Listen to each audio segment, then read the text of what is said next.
के थ्रू उन्होंने हमसे ऐप बिल्ड करवाया। इसमें मेरा पीपल के रिलेटेड इसमें एम्प्लॉयमेंट का चैलेंज जब मैंने चूज किया था, तो रिसर्च के दौरान मुझे पता चला कि जो फर्स्ट जनरेशन ग्रेजुएट स्टूडेंट्स होते हैं, जो फर्स्ट टाइम घर पे ग्रेजुएट हो रहे हैं, उनको प्रॉपर प्रोफेशनल क्रिएट करना नहीं आता है। तो उनके लिए हमने मल्टी एआई रिज्यूम क्रिएट किया था, जो इंग्लिश और बाइलिंगुअल फॉर्मेट में रिज्यूम क्रिएट करके देता है, जो कि पेरेंट्स को भी समझने और पढ़ने में काफी आसानी होती है। तो इम्पोर्टेंट बात ये है पहले कभी मैंने एआई का कोई एप्लीकेशन बिल्ड नहीं किया था, ना ही उनका कोई प्रियर एक्सपीरियंस था। तो इसी तरह से सिर्फ प्रॉम्प्ट के जरिए मैंने रिज्यूम बिल्डर बनाया, जो कि काफी हेल्पफुल रहा है।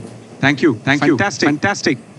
Thank you. And I'll leave you with one last thing. We had a person speaking Sanskrit from Varanasi. This person speaking Maithili, studying in Visakhapatnam, and a person speaking Hindi from Chennai. So that's India for you. Best of luck. I'm going to hand it back to Ankit.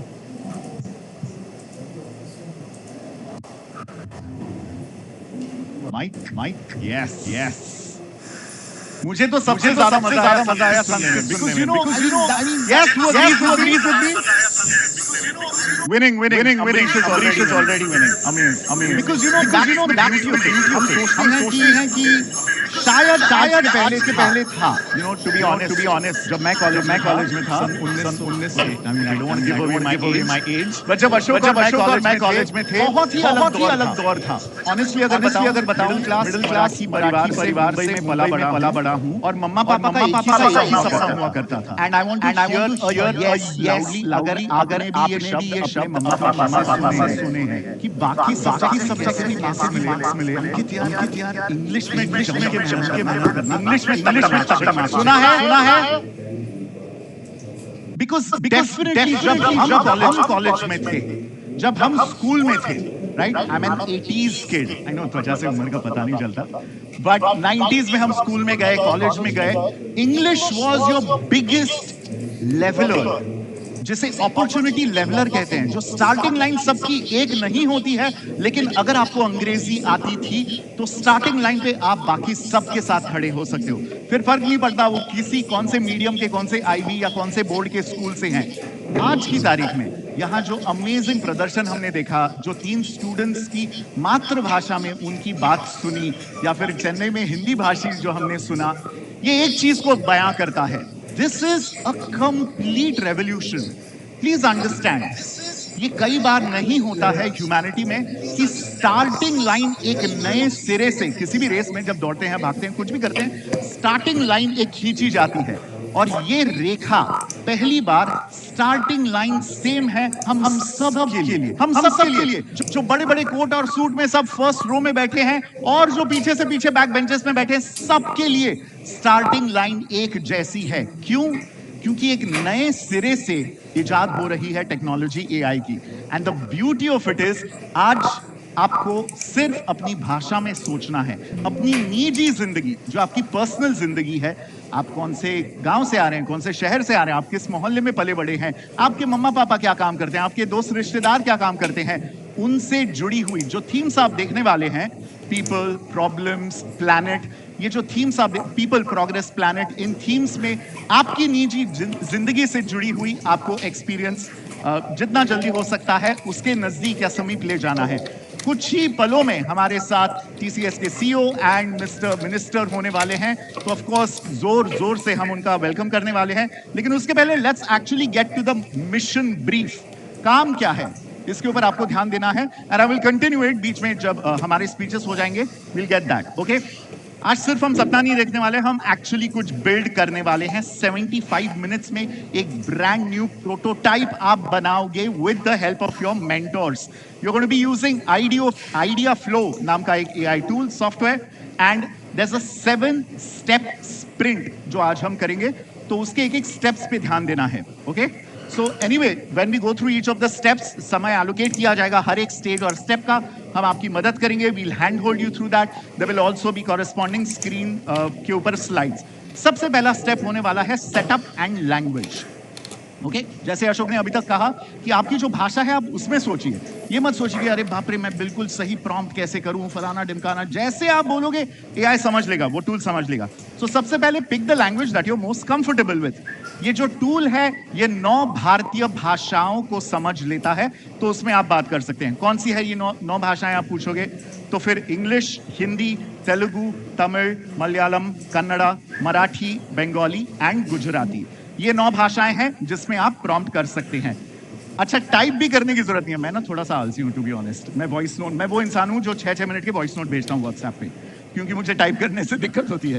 तो इसमें आप voice भी input try कर सकते हो। जरूरी नहीं है कि आपको सिर्फ लिखना ही है, टाइप करना है। You can use voice input, but of course थोड़ा शोर होगा यहाँ पे, इतने सारे एक्साइटमेंट है, तो ट्राई कीजिए, वॉइस इनपुट ट्राई करके आप देख सकते हैं। ओके उसके बाद स्टेप 2 है हमारा थीम चुनना। ये बहुत अहम स्टेप है। सबसे पहले अपना एरिया जो है वो आपको चुनना पड़ेगा। जैसे मैंने कहा पीपल, प्लैनेट, प्रोग्रेस। तो इन तीनों में से क्या आप पीपल और सोशल इंपैक्ट के लिए सॉल्व कर रहे हो, या फिर प्लैनेट और सस्टेनेबिलिटी के लिए सॉल्व कर रहे हो, या फिर प्रोग्रेस के लिए, इकोनॉमिक और टेक ग्रोथ के जरिए। एक थीम पिक करो और उसको कमिट करो। बाद में चेंज करने की जरूरत नहीं है क्योंकि अभी का वक्त जाया हो जाएगा। हर थीम में बहुत ही अमेजिंग आइडियाज और प्रोटोटाइप्स बिल्ड किए जा सकते हैं। नाउ इसके बाद का अगला स्टेप है कि थीम के अंदर आपको चैलेंज सिलेक्ट करना है। अब चैलेंज में अपना फोकस नैरो कीजिए। पहले ब्रॉड था, 3 थीम थे, पीपल, प्लैनेट, प्रोग्रेस। वहां से अब नैरो कर दिया हमने। तो नैरो जब करोगे तो फिर उसके अंदर आपको स्पेसिफिक सेक्टर आइडेंटिफाई करना है। क्या ये हेल्थ केयर एक्सेसिबिलिटी का इशू है, क्या ये सबके लिए एजुकेशन प्रदान करने का मौका है, क्या ये उपजीविका या लाइवलीहुड्स और नौकरियों का प्रॉब्लम है जिसको हम एड्रेस कर सकते हैं और कुछ सॉल्व कर सकते हैं, क्या क्लाइमेट एक्शन, पर्यावरण के बचाव के लिए क्या कुछ सॉल्व कर सकते हैं या बिल्ड कर सकते हैं, गवर्नेंस या फिर इंफ्रास्ट्रक्चर की समस्या के ऊपर क्या आप कुछ बिल्ड कर सकते हो। तो अलग अलग आपको जो चैलेंजेस हैं वो दिखेंगे आपके स्क्रीन पे, आपको वो चुनना है आपके चुने हुए थीम के अंदर, ठीक है। और ऐसा चैलेंज चूज करना है जिससे आपके अंदर कुछ जज्बा जगे। You know, this is not just like tick mark या फिर कुछ सिलेक्ट करना है उसके लिए। Do something that really makes you feel the fire within you. वो सिलेक्ट कीजिएगा, उसमें ज्यादा मजा आएगा। Next step is a very important step. हम क्यों बिल्ड कर रहे हैं इसे? लोगों की मदद करने के लिए, right? I love what Gen Z says in so many forums of spoken. I hear Gen Z say this a lot, which is, यार मैं जो काम कर रहा हूँ ना, I want there to be a purpose. Impact चाहिए ना। हम तो 30s, 40s, 50s में ऐसे ही काम करते गए। We never look for impact. हम तो बस नौकरी और तनख्वाह देख रहे थे। But the beauty of Gen Z is right from the get go, of course you are doing your jobs, of course you are doing your things, but you are looking for impact. So then the next step is very important, which is people or persona. Who are you helping? किस पे कैसा impact आने वाला है, वो किस किस्म के प्रॉब्लम्स फेस करते हैं। अब ये स्टेप के भी 2 हिस्से, 2 भाग हैं। सबसे पहला है जो असली लोग हैं, डिस्क्राइब द रियल पीपल जो इम्पैक्ट या अफेक्ट हो रहे हैं, ठीक है, ये पहला पड़ाव है। और उसके बाद है कि उनके जो पेन पॉइंट्स हैं, जो फ्रिक्शन एरियाज हैं, उन्हें आपको आइडेंटिफाई करना है और उनके जो डेली स्ट्रगल्स है स्पेसिफिक उसको बयां करना है। ये स्टेप बहुत ज्यादा इंपॉर्टेंट है। आप किसकी हेल्प कर रहे हो, वो कौन है, वो क्या करते हैं, जितने स्पेसिफिक्स में आप जा सकते हो। क्या वो महाराष्ट्र का कोई किसान है, क्या वो एक फर्स्ट जनरेशन कॉलेज स्टूडेंट है, क्या वो चांदनी चौक की एक चाट वाली दुकान चलाने वाले व्यापारी हैं, या फिर गांव के क्लिनिक की कोई नर्स है। Specific. Are you listening to the examples? They are very specific. अगर आपको पता ही नहीं है कि आप किसके लिए बना रहे हो, then who are you building it for? Nobody, है कि नहीं? Give me a second. All right, yes. We're gonna have the minister and Kriti sir here in absolutely, I think less than 5 minutes. Hopefully, any minute they're here. Help me out, okay? If I'm looking at you and if they come there, please help me out. All right. So, like I was saying, the specific of the persona is very, very important. इसके बाद आप सुनोगे एक term जो शायद आपने पहले सुना हो ना सुना हो, रूट कॉज एनालिसिस। सुना है? कितने लोगों ने रूट कॉज एनालिसिस सुना है? Fantastic. We're going to do a deep dive and a root cause analysis. AI जो है वो आपसे why पूछते रहेगा, है ना? The AI will ask why 5 times. 5 times the AI will ask you why. Digging deep into the real cause behind the problem. ये जो एनालिसिस है ये आपको सॉल्यूशन के लिए बहुत ज्यादा कारगर साबित होगा। यहाँ प्रॉब्लम में और डीप जाते हो, ये प्रॉब्लम क्यों एग्जिस्ट करती है, कोई मूल वजह होती है किसी भी फ्रिक्शन पॉइंट या किसी प्रॉब्लम के एग्जिस्ट करने के लिए। तो रूट कॉज जानने के लिए आपको एआई का इस्तेमाल करना है। क्या प्रॉब्लम सिर्फ डेटा की कमी में है फॉर एग्जाम्पल, या फिर कोई लैंग्वेज बैरियर है, या कोई फिजिकल डिस्टेंस इशू है? What is the real reason why this problem exist? सिर्फ सरफेस पे मत देखिए, इस स्टेज इस स्टेप में आपको डिटेल में जाना है। कीप डबल क्लिकिंग, एक एक लेयर उसको पील करते जाइए, और आपका जो वाई है, ये प्रॉब्लम क्यों एग्जिस्ट करता है, उसे पता लगाने की कोशिश कीजिए। ठीक है, all good so far? I know it's a lot of information, but we'll take you through this again and again. Yes, everyone with me so far? Awesome, thank you. Okay, step 5 is idea. अब आइडियाज को जिंदा करने का वक्त आ गया है। AI को आप अपना ब्रेनस्टॉर्मिंग पार्टनर के तौर पे इस्तेमाल कर सकते हो। स्पेसिफिक पेन पॉइंट जो आपने आइडेंटिफाई किया है प्रीवियस स्टेप में, उसे सॉल्व करने के अलग अलग तरीके हो सकते हैं। जो पहला तरीका, पहला थॉट, पहला आइडिया आपके जहन में आएगा, उसे इग्नोर कीजिए। The first thought is the most common thought, जिसे हम अंग्रेजी में कहते हैं लो हैंगिंग फ्रूट है। And if everybody solves for low hanging fruits, तो फिर जो अमेजिंग टेक्नोलॉजी हम देख रहे हैं दुनिया में, ये इजाद ही नहीं होती, ये पैदा ही नहीं होती, राइट? सो जो पहला ख्याल, पहला थॉट आ रहा है, उसको पूरी तरह से साइड में कर देना है, उसको नहीं करना है। एआई के साथ you can keep refining, keep giving it prompts, आप जनरेट करते रह सकते हो, प्रॉम्प्ट रिफाइन करते रह सकते हो, और फिर आपको एक बोल्ड आइडिया एआई की सहायता के साथ आएगा, जिससे लिटरली में, वाकई में किसी की लाइफ बदल सकती है। ये हो गया fifth step, which was ideation. Then is the sixth step, which is plan. No matter how good an idea, winners only execute well. है कि नहीं? ये सुना होगा आपने, कितने आइडियाज हम सबके पास आते हैं, है ना? सबको चांद पे ले जाना होता है स्पेसशिप, लेकिन एक इलॉन मस्क कर पाता है। सबको नए नए एआई मॉडल्स बनाने होते हैं, लेकिन it takes a company like TCS to actually build a hackathon like this with 2000 plus students who are non-engineers. So execution is what matters and what separates the winners from just the khayali pulao people. Okay, so execution में अपने logic और flow को लिख लो, ये आपके build का blueprint होने वाला है, which will bring you to your seventh step, which is the actual building step. इस step को हमने नाम दिया है prototype. Everyone gets what prototype is? It doesn't have to be completely polished and final. A prototype is an indication, right? आपके जो ख्याल है, उसका एक बाह्यकरण है. It's a visual manifestation of whatever you've thought so far. So finally, AI के साथ आप अपना favorite prototyping tool use कर सकते हो. You will see a couple of those on your screens very very soon.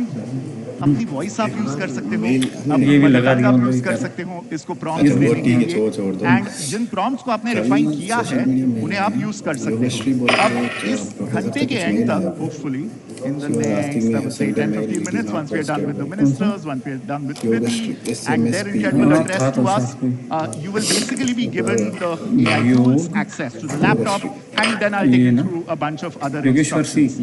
देखो मजे की बात ये है, this is a shocking fact. When we were preparing for this show, when Ashok told me this figure, I was blown away. 62% undergraduates इस देश में non technicians या नॉन इंजीनियर्स हैं। 62% यानी मेजॉरिटी हो गई।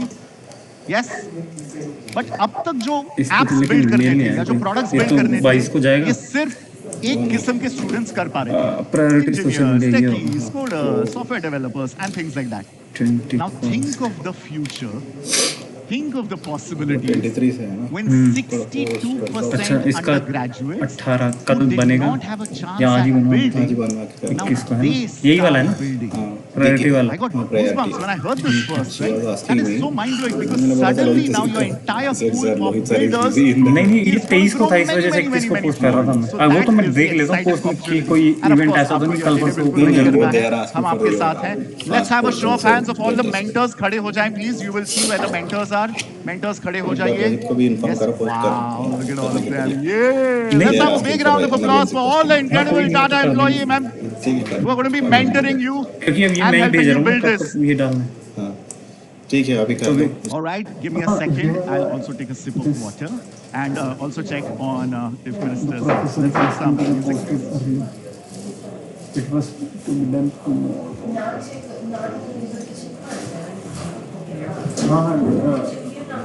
Urgent, they're saying.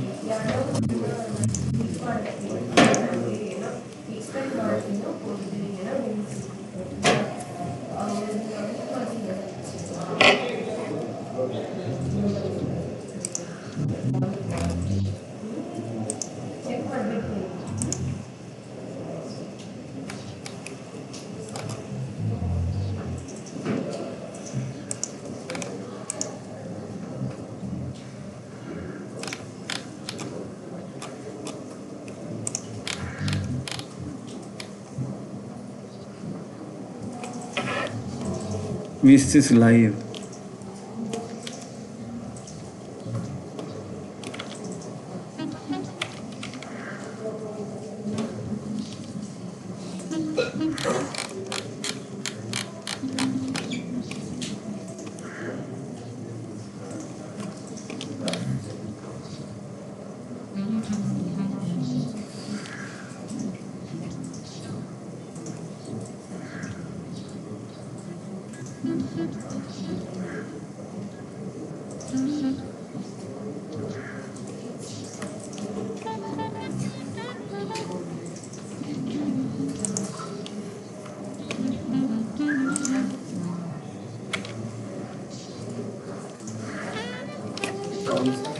I'm getting कुछ notifications आ रहा है किसका?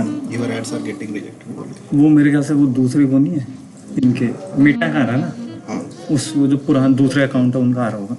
यहाँ नहीं तो बंद इंस्टाग्राम का नोटिफिकेशन है चेक दैट योर मोबाइल पे है क्या था? इंस्टा कॉल तो ओपन नहीं किया एड्स आर गेटिंग रिजेक्टेड बोल के मैं ओपन मेरे को आता है इसलिए किसी और का होगा वो दूसरा वाला उसका। अच्छा ठीक आई एम गेटिंग कंफ्यूज अभी बहुत सारा चल रहा है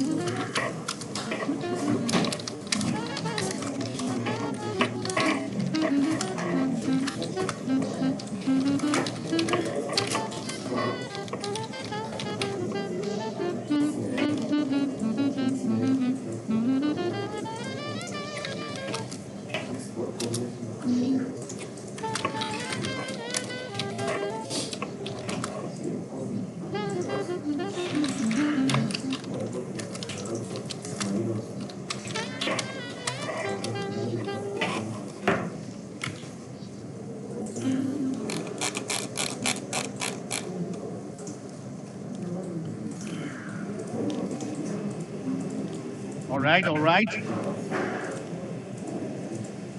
Thank you so much. I needed that water break here.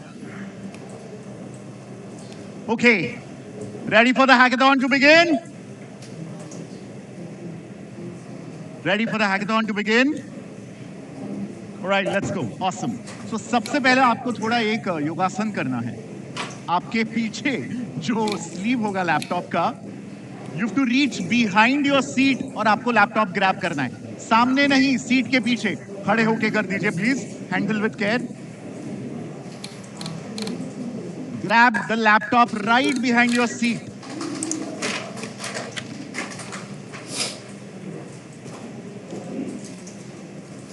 Perfect. Settle down with your laptops.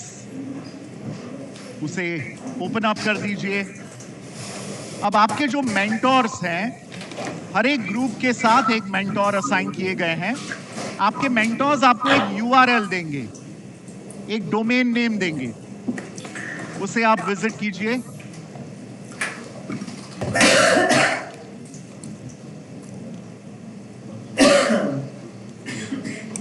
O yeah, the steps are right here.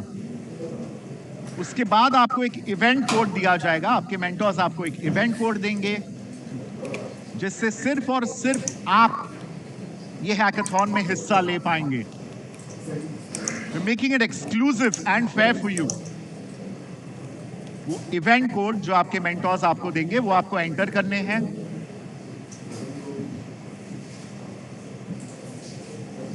इसके बाद of course you register yourself. आपका नाम, आपके डिटेल्स,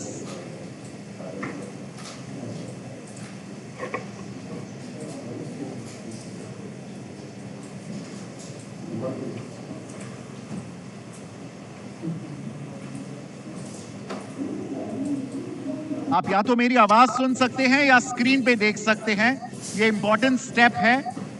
अगर आपने लैपटॉप ऑन कर लिया है, आपके मेंटोर ने आपको यूआरएल दे दिया है, आपने इवेंट कोड जो मेंटोर ने दिया है वो इनपुट कर दिया है, आपने अपना रजिस्ट्रेशन कर दिया है, उसके बाद आपकी टीम में से सिर्फ एक शख्स को आप डिसाइड कीजिए। Only one person in your team will start first. कोई भी दिक्कत होगी आप अपने मेंटोर से पूछ सकते हैं, वो आपको गाइड कर ही रहे होंगे। And I will also be coming there and checking in with you. अगर आपको कोई भी सहायता चाहिए बेझिझक पूछिए अपने मेंटोर से या मुझसे।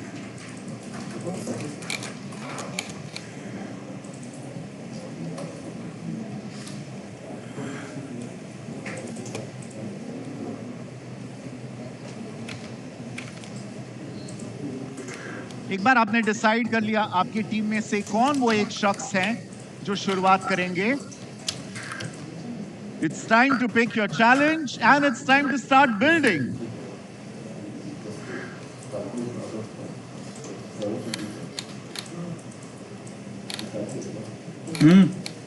Thousands of ethical hackers coming online. Of course, we're going to give it 5-10 minutes. Hope that the networks behave themselves. We'll pray to the network gods meanwhile and see that it's all holding up fine. And once everything is smooth sailing, we'll also start the 75-minute clock. See this now.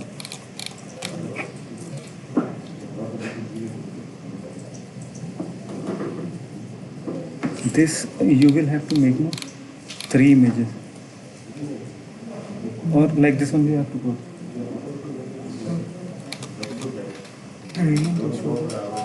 Images.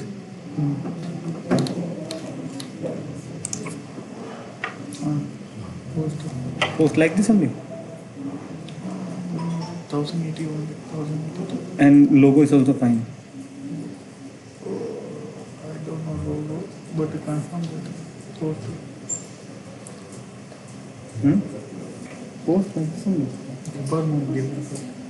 Which department?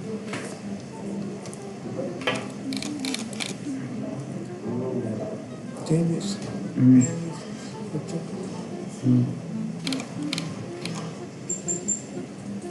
International post. Post like this. Same. Pakka na.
Mike, I would like all of you to take your eyes away from your screen.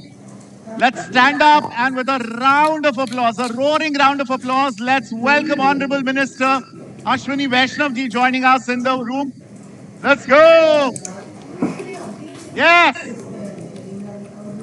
Louder! So delighted to have Mr. Vaishnav ji with us.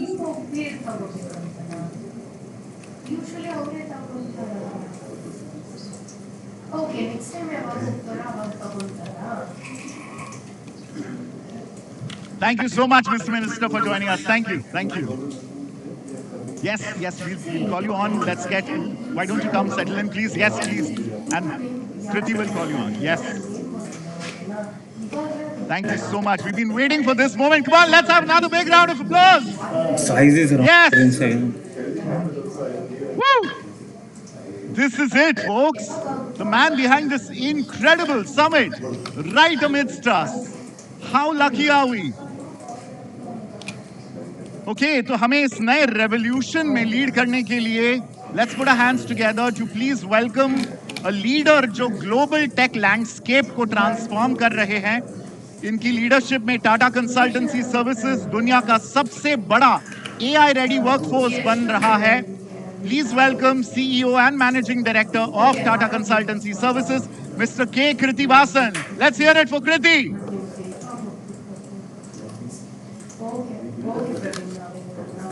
Right there. Clickers here.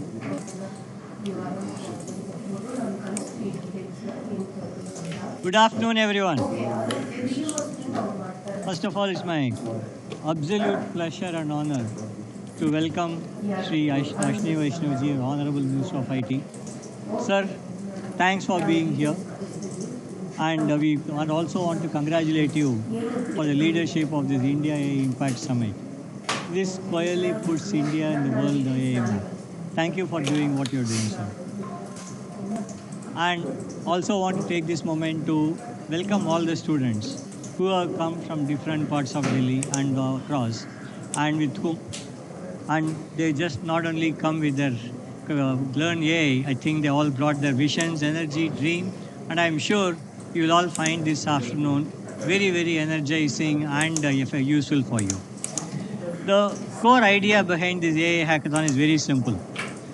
We want to make AI learning accessible to every student, not only for engineers. Ankit has been talking about it so long. Not only for engineers, and not only for those only who are fluent in English. See, across India, a large share of graduates come from diverse academic backgrounds, and this talent pool is vital to India's future.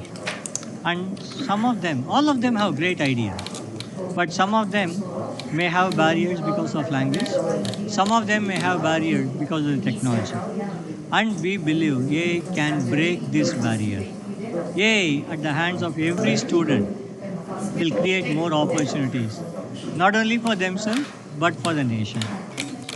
We believe AI empowers all, not just the engineers, and that's the idea of this hackathon.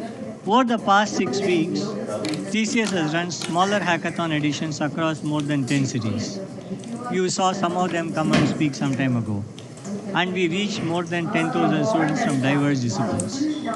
These students identified real problems in their own fields and built working digital solutions using AI tools in their own mother tongue without any prior coding experience. That's the beauty of this technology now. Today, we are at a major milestone.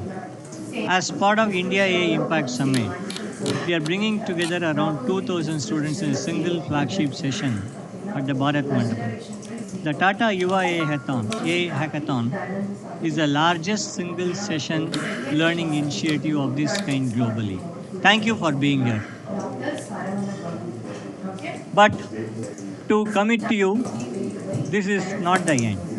Okay.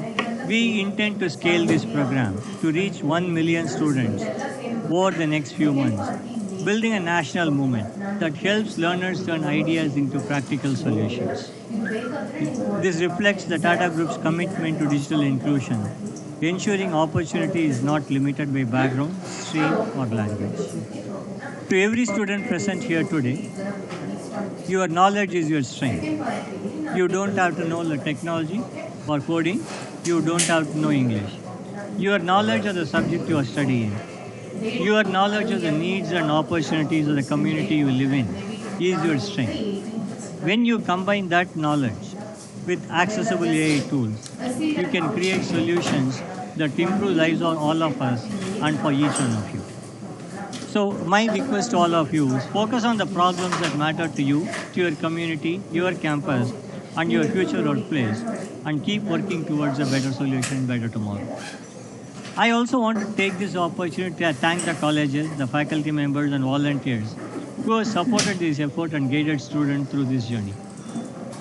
And once again, I want to thank the Honorable IT Minister for his presence.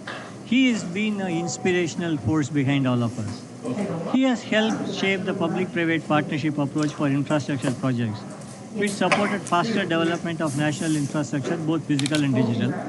He is an inspiration to all of us, and with this summit, he is set to lead the country into AI age. In Davos, actually it's very relevant to this. In Davos, he also emphasized how industry partners can shape AI-ready curricula. He's been talking to us about this continuously. AI-ready curricula for emerging fifth industrial revolution, ensuring that students graduate with skills needed for the real world. I see this Yuva AI hackathon as a meaningful step in that direction, and I'm hopeful that we can collectively advance AI mission. With that, ladies and gentlemen, I once again want to it's my honor to invite Mr. Ashwini Vaishnavji to the stage and request him to share his valuable insights with all of us. Thank you.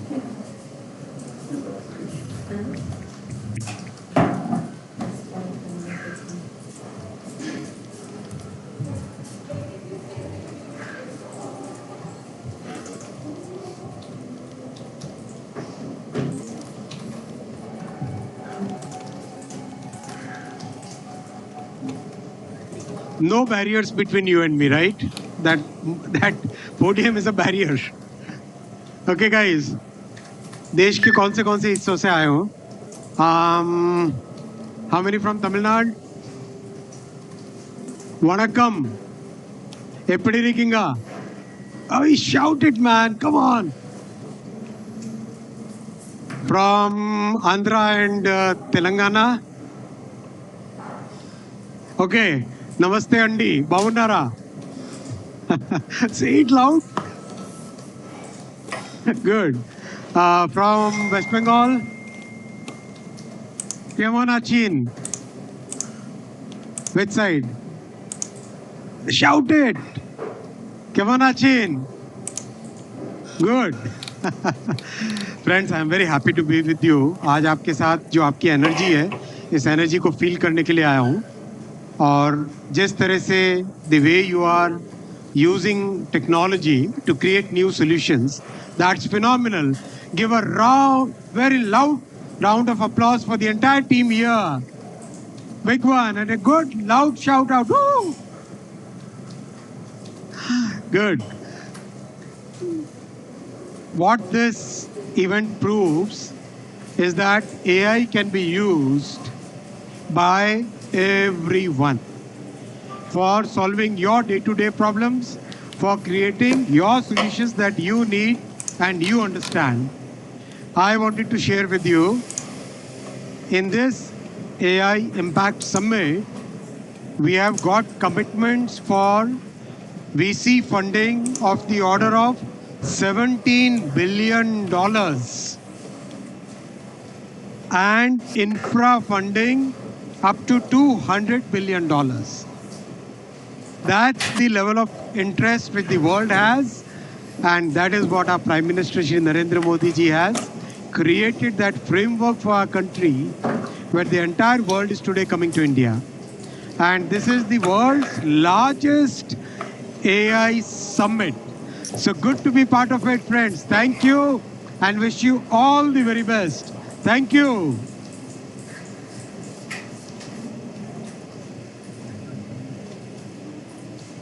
Please, Kriti, can you please come on and felicitate Mr. Minister? Yes, thank you.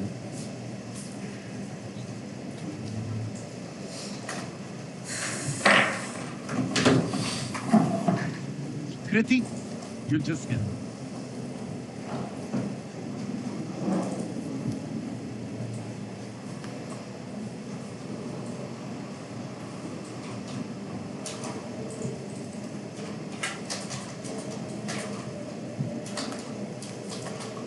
Let's have a huge round of applause for Honorable Minister Vaishnav ji and the incredible energy and initiative that he's brought to this incredible AI summit.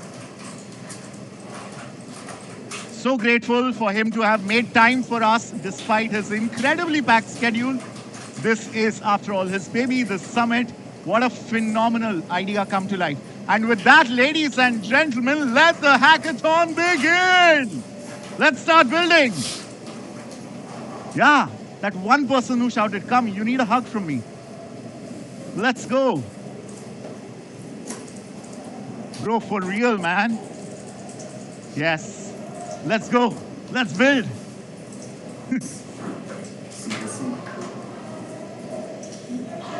Okay, find your mentors, and like I said, those 7 steps, if we can have that slide back up, if the console folks can do that, just the 7 steps of everything they have to do from the registration to the personal details. And the clock is ticking. We are at 73 minutes, 18 seconds and counting. Your 75 minutes begin now.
One more thing, Arjun.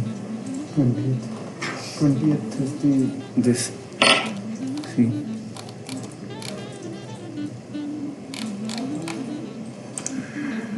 Workshop on climate justice. Just to hold tight.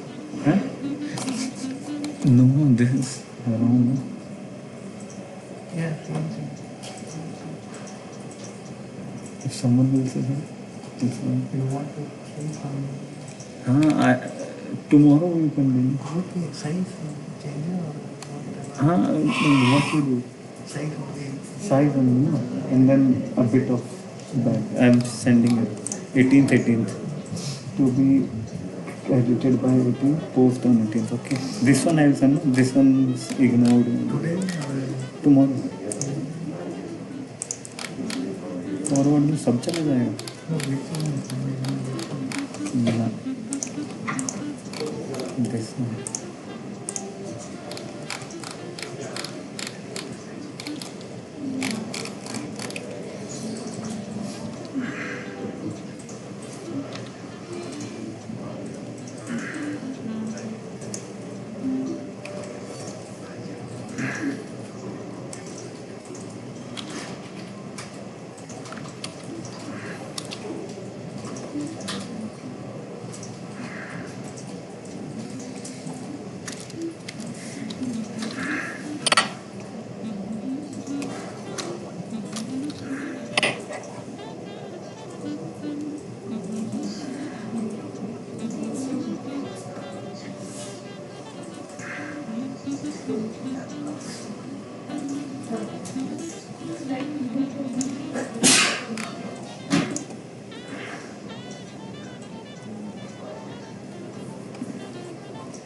Wow. We can already see some of the live data that we're going to keep seeing throughout the hackathon. जैसे आप देख सकते हैं 1231 देखा था मैंने, 21 देखा था और अब 29 हो गया है। 1329 पार्टिसिपेंट्स में से पीपल, प्लैनेट एंड प्रोग्रेस जो थीम्स हैं, wow! I love how people are obsessed about people and solving for people. That's beautiful. Because only people can solve for people. No, और कौन करेगा? So 549 sessions, अब 558 sessions हैं. Out of 1352 participants, 57%. We are solving for people. Woohoo! That's amazing. 22%, यानी लगभग 216 sessions planet theme पे build कर रहे हैं. Very, very remarkable. Progress सबसे कम. How? How like this? Of course, these are real-time numbers. They'll keep getting added and updated. See, 1380. It was 1329 when I started speaking. So, of course, it's going up. More people. I love Gen Z, man. I absolutely love Gen Z. Look at this. Building for people and planet over progress. Yes, that's the future we are looking for. A conscientious, mindful future. Love it. Wow. You also have a challenge heat map now. Mind you, ये सब कुछ real time है dashboard. I'm seeing this real time along with you for the first time. 126 builders focus कर रहे हैं health care पे, helping people manage their health before problems become serious. Preventative healthcare is one of the biggest green shoots, empty spaces, white spaces जहाँ पे build करना मुमकिन होने वाला है. Because better safe than sorry, right? 50 builders build कर रहे हैं education theme में, making quality learning accessible without internet. Wow, how awesome is that? SMS के जरिए, IVR के जरिए कैसे build की जा सकते हैं solutions? Fascinating. 54 builders on education. 52 builders focus कर रहे हैं safety पे. खास करके जो बुजुर्ग हैं हमारी सोसाइटी में, helping elderly people living alone stay safe and connected. हमने पैंडेमिक में देखा था कोविड-19 के दरमियान कितना मुश्किल हो गया था. जो बुजुर्ग अकेले रहते हैं. Of course, fortunately, in our society, people were helping each other. So this is fantastic. I love how they are building and solving for this. The fourth is education. Helping first generation students navigate the path to college. इतने courses, क्या करें, कौन सा elective ले, कौन सी university चुने, कौन सा शहर चुने, can be so challenging. And जब इनको हम navigate करने के लिए help करेंगे, wow, that was on number 4 right now. That's gone to number 5. That's how real time this data is. I'm loving it.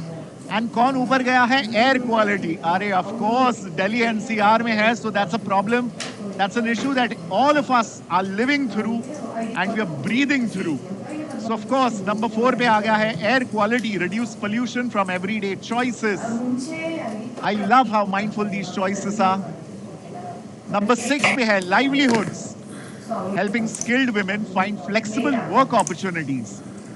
Workforce participation जब महिलाओं के लिए सही मायने में available होगा, तभी तो we will see all sections of society develop, build up and progress. Wow, what you're also seeing now is a persona cloud. ये real time word cloud है, जिन themes पे सबसे ज़्यादा लोग build कर रहे हैं.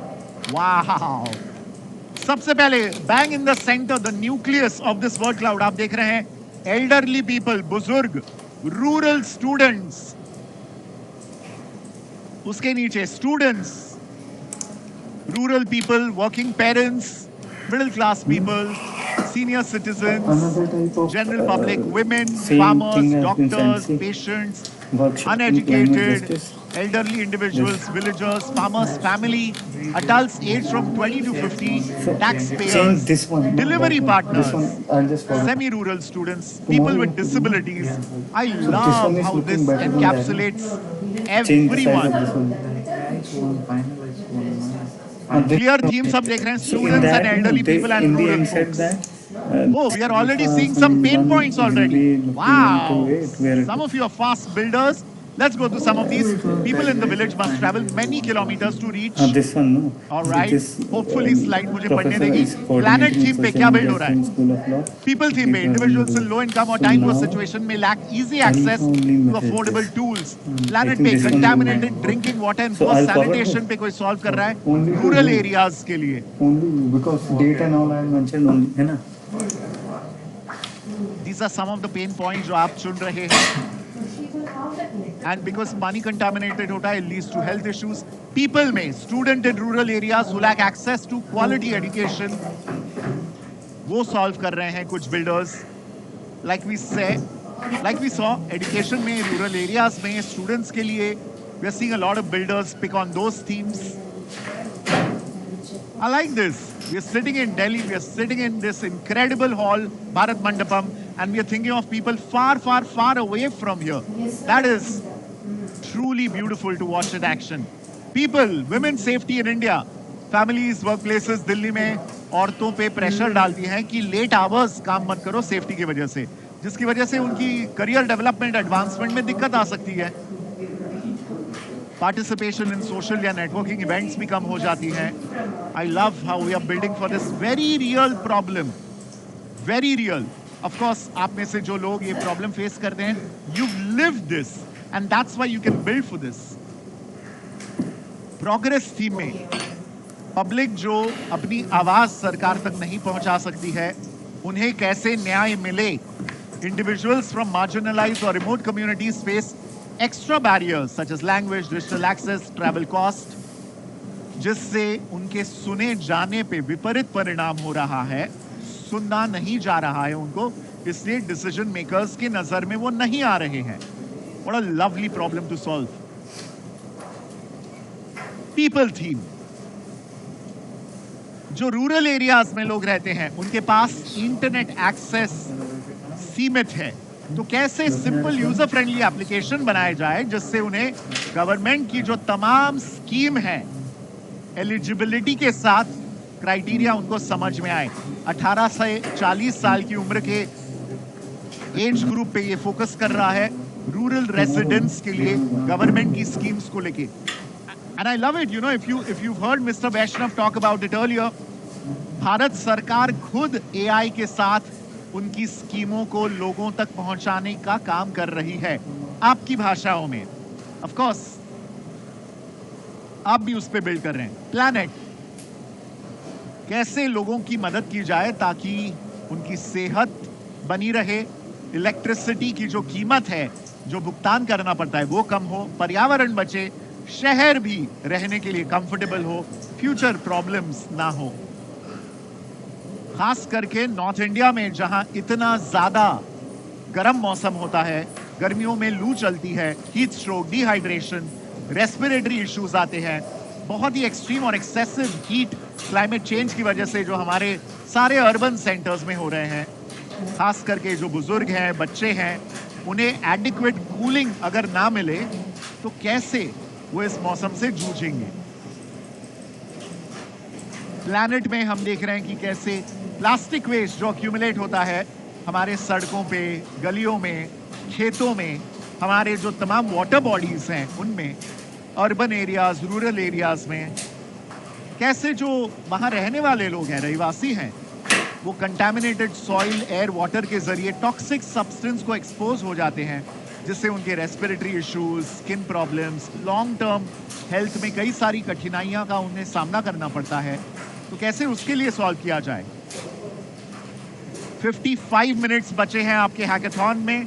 75 में से अब सिर्फ 55 मिनट्स बचे हैं और प्रोग्रेस हम देख रहे हैं 1632 पार्टिसिपेंट्स में से सेटअप में अभी भी 46 लोग हैं. चलिए फटाफट आगे बढ़ना है. सेटअप अब तक हो जाना चाहिए. अभी आपको पीपल पेन आइडेंटिफिकेशन, आपके प्रॉब्लम के पेन पॉइंट्स आइडेंटिफिकेशन पे पहुंच जाना है. जल्दी थीम सिलेक्ट कर लेना है. आई लव हाउ मेजॉरिटी, लगभग 1000 students people and pen points पे काम कर रहे हैं ऑलरेडी. 145 तो बहुत ही आगे बढ़ चुके हैं, आइडियाज पे हैं, और एक ने तो कंप्लीट भी कर दिया है. वाह, कौन है जिसने कंप्लीट कर दिया है? Show me your hands. Hands up. वाह, दिस इज इम्पॉसिबल. आपको चीखना पड़ेगा. कौन है वो एक शख्स जिसने ऑलरेडी चैलेंज कंप्लीट कर लिया है? कोई फर्स्ट बेंचर है जो लास्ट बेंच पे बैठा है? Over there, have you finished? आ जाना भाई, कम कम. या तो मैं आता हूं या फिर आप आइए. Can I get a hand mic please?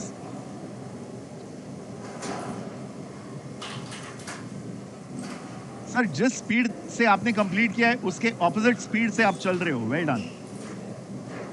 Hand mic, can I get a hand mic, please?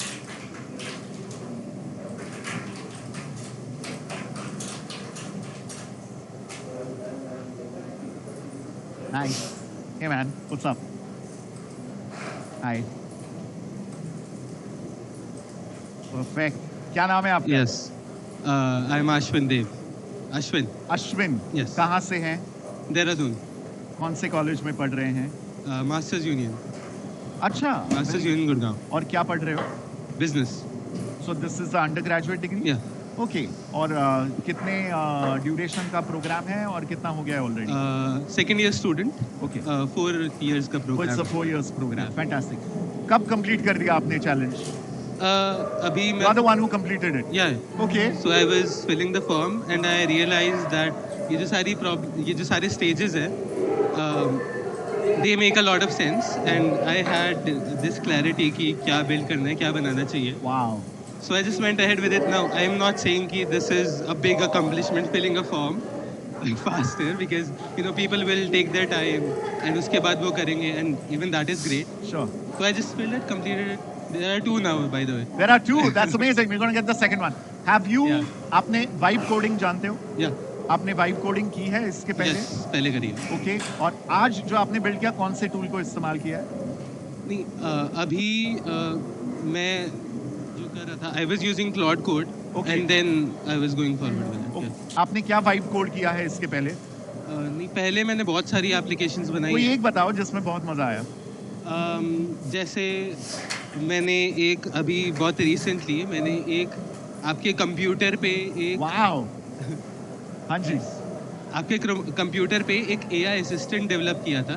Okay. जिस पे अगर आप बोलो कि मुझे इस आदमी को ये ईमेल भेजनी है, Okay. एंड आप बस ये बोल के छोड़ दो एंड बोल के as in voice input या text voice input? Input Okay. कि हे क्लिपी मुझे ये ईमेल इस अंकित को आदमी को भेजना है. अंकित को भेजना है. Right. तो फिर वो अपने आप ये खुद से काम कर देगा एंड आप उसे देखते रहोगे एंड या फिर आप कुछ खुद भी साइड में कर सकते अगर हो. उसको देखते रहना है तो फिर खुद ही ईमेल लिख देना भाई. आप खुद से लिख दो, आप दूसरा काम करते रहो and then No, but I hear you, Ashwin. वो जब आप देखते हो ऑटोमेटिकली हो रहा है. अच्छा लगता है वो. जादू है ना? Yeah, हाँ. If you say, wait a second, what? This is magic, man. 100%. Amazing. So that's a very cool application. You're using that Yeah. to send emails. Yes. So आपके जो सारे assignments आप submit कर रहे हो वो आप ऐसे अभी बोल के कर रहे हो vibe coding 100%, से. yes. That's awesome, man. Yeah. Thank you. Lovely meeting you, Ashwin. All the very best. Yes. Thank you for being here. Who's the other person जिसने complete किया है ये? Out of 1693 participants, any other person? So glad Ashwin came and spoke to us here. Who else? Yeah, I have these like bright lights shining here, so I may not be able to see you. Please make some noise, wave your hands vigorously. Who's the other person who has finished? जिन्होंने ये सारे steps फिलहाल complete कर लिए हैं. It's possible that you're an introvert and you don't want to come on stage. I respect that. Okay. All right. But 40 people who are still in setup, 29 in theme and 83 in challenge. Fatafat aage badhiye. We are taking a look at some other amazing themes. Oh wow. Skilled rural. Okay. Planet में एक theme हम देख रहे हैं. Families caring for children and elderly with pollution-related respiratory issues face rising medical expenses. So preventive healthcare services, increasing financial emotional strain, कैसे किया जाए for children and for senior citizens? ये planet theme में हम देख रहे हैं. What you're seeing is Bharat Yuva AI Hackathon 2026 का live data from Idea Flow. How fascinating is this that we are seeing all of this real time? I'm just blown away with that. Can I give this to you, Saksham? Thank you. Progress theme में हम देख रहे हैं. Students who don't have clear, timely information on when to board a bus and when the next one will arrive. खास करके peak hours में. Wow, what a cool solution. It leads to confusion, inefficient choices. College-going students dealing with late class departure and early class arrival, age around 20 to 22, affordable for college students. What a fascinating and timely solution.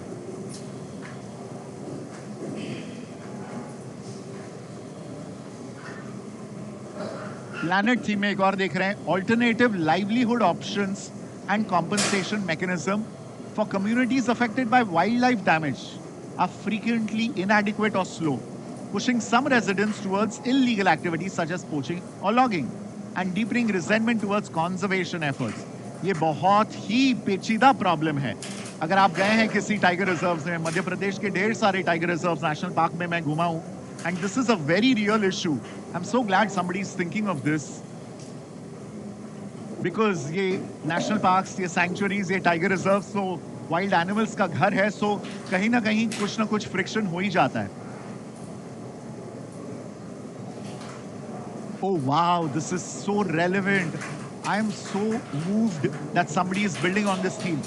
Elderly people जो अकेले रहते हैं, जो हमारे बुजुर्ग हैं society में, वो बहुत ज्यादा अकेलापन और आइसोलेशन एक्सपीरियंस करते हैं, जिससे उनकी जो मेंटल हेल्थ है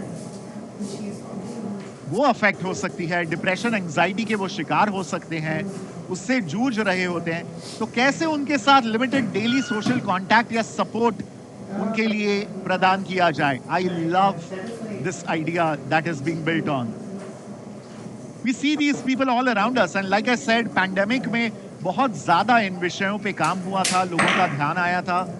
सो I am really glad that you know we are carrying those learnings, those insights, those memories, और इन स्पेसिफिक पेन पॉइंट्स पे हम बिल्ड कर रहे हैं. प्लैनेट थीम में एक और पेन पॉइंट देखते हैं.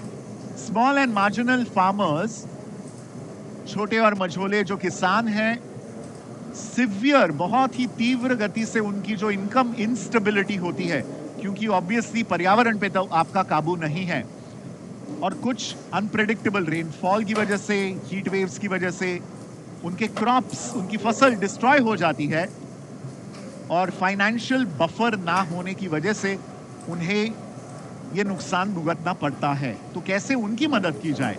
जो छोटे और मझोले किसान हैं, उनकी किसानी कैसे बच सके?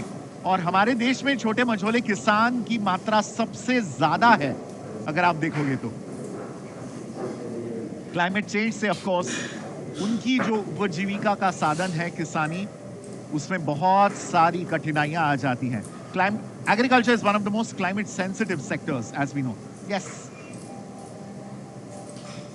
वो is the second person? Awesome. तो इतने गुस्से से क्यों देख रहे हैं भाई? फर्स्ट आप ही थे, वो नहीं था. अच्छा, स्क्रीनशॉट अपलोड होने में टाइम है, ये तो हमें पता नहीं कैसे होगा. ये लीजिए, आपका नाम बताइए. प्रियांशु तोमर. नजदीक. Sir Priyanshu Tomar from GLE university. धीरे. Priyanshu from GLE university Mathura. Mathura से. Yes sir. Very good, awesome. क्या पढ़ रहे हो Priyanshu? Sir BCom second year. BCom second year. Amazing. BCom क्यों चूज किया? Sir finance. नजदीक लो ना माइक. फाइनेंस करियर बनाना था इसलिए सर. फाइनेंस में करियर बनाना था इसलिए सर. क्यों, कैसे उसकी प्रेरणा मिली आपको? सर मेरे फैमिली में एक CA हैं भैया मेरे, कजिन ब्रदर, तो इसलिए उन्होंने कहा कि बीकॉम चूज करो, बीकॉम के बाद आगे और करियर देखना फिर फाइनेंस में. CA करना है आपको? फ्यूचर में पता चले सर. लेकिन CA करके तो लोग यूट्यूबर बन रहे हैं. अरे तो आपको यूट्यूबर बनना है या CA बनना है? CA. इतने सारे CA इंस्टाग्रामर और यूट्यूबर क्यों बन गए फिर? फेमस होने के लिए. फेमस होने के लिए. आपको नहीं बनना है फेमस? नहीं. तो फिर यहाँ क्यों आए? प्रियांशु. ऑसम. कौन सा, क्या थीम आपने चुना, क्या पेन पॉइंट आपने चुना? सर पेन पॉइंट ये था कि lazy to toppers. Mostly sir back benchers क्या होता है सर, वो नोट्स नहीं बनाते. तो सर मेनली क्या है, टॉपर्स वो आके अपने नोट्स अपलोड करें, जिससे उनको पॉइंट्स मिलेंगे तो अपग्रेड वर्जन मिलेगा उनको AI का. और लेजी हैं उनको तो सर नोट्स मिल ही गए, और जो टॉपर्स हैं उनको अपग्रेड वर्जन मिल गया, जिससे उनको हेल्प मिलेगी आगे. वाह, ये आपने खुद यूज किया है या बनाया, मतलब ऐसे सिस्टम? ये मेरा आइडिया था, फिर मैंने उसको नहीं, मैं कह रहा हूँ कि जब आप कॉलेज में थे तो किसी, आप टॉपर थे या फिर आप पीछे वाले थे जिनको मदद की जरूरत थी? एवरेज. हाँ एवरेज. तो मतलब आपको टॉपर्स के नोट्स की जरूरत थी? Yes sir. मिले थे आपको नोट्स? हाँ मिले थे. yes. तो आपने ये खुद जिया है? Yes sir. मैंने खुद बेनिफिट किया है, फेस किया है मैंने. इसलिए आपने वो पेन पॉइंट किया है. Beautiful, amazing, awesome. यार इसके पहले वाइब कोडिंग किया है आपने प्रियांशु? नहीं सर. फर्स्ट टाइम कर रहे हो वाइब कोडिंग? मुबारक हो भाई, इतने फास्ट कर दिया आपने. Thank you sir. Awesome, all the best. Thank you sir. Thank you so much Priyanshu. Take care.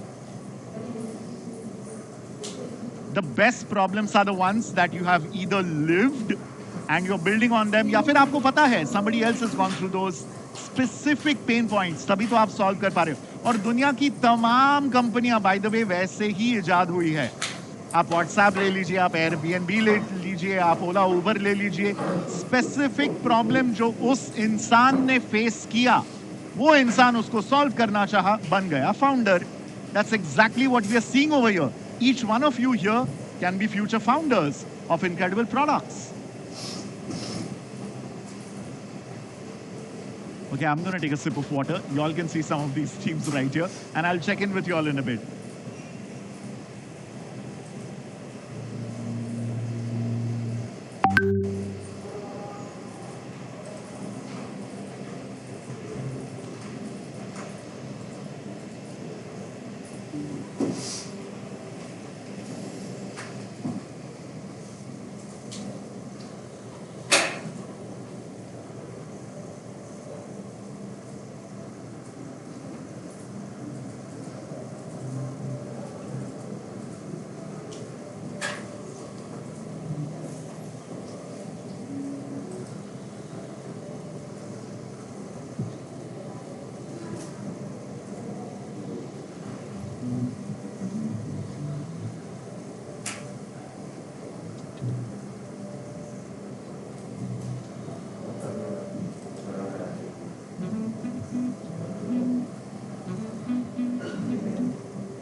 15 minutes.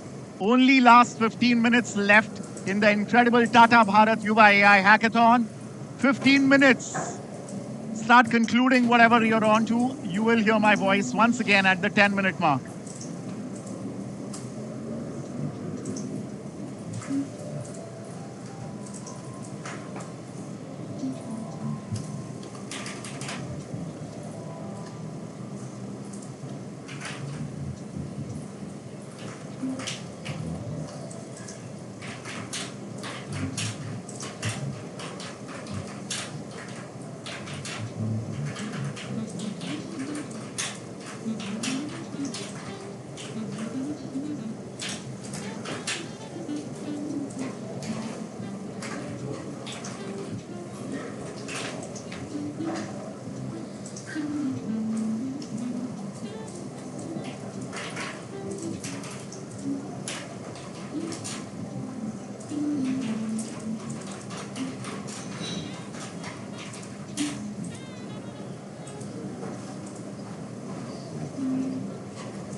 10 minutes. The last 10 minutes of the incredible Tata Bharat Yuva AI Hackathon 2026. Aakhri 10 minute. Let's go.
What you're seeing on your screen, on this big screen here, are all the amazing builds.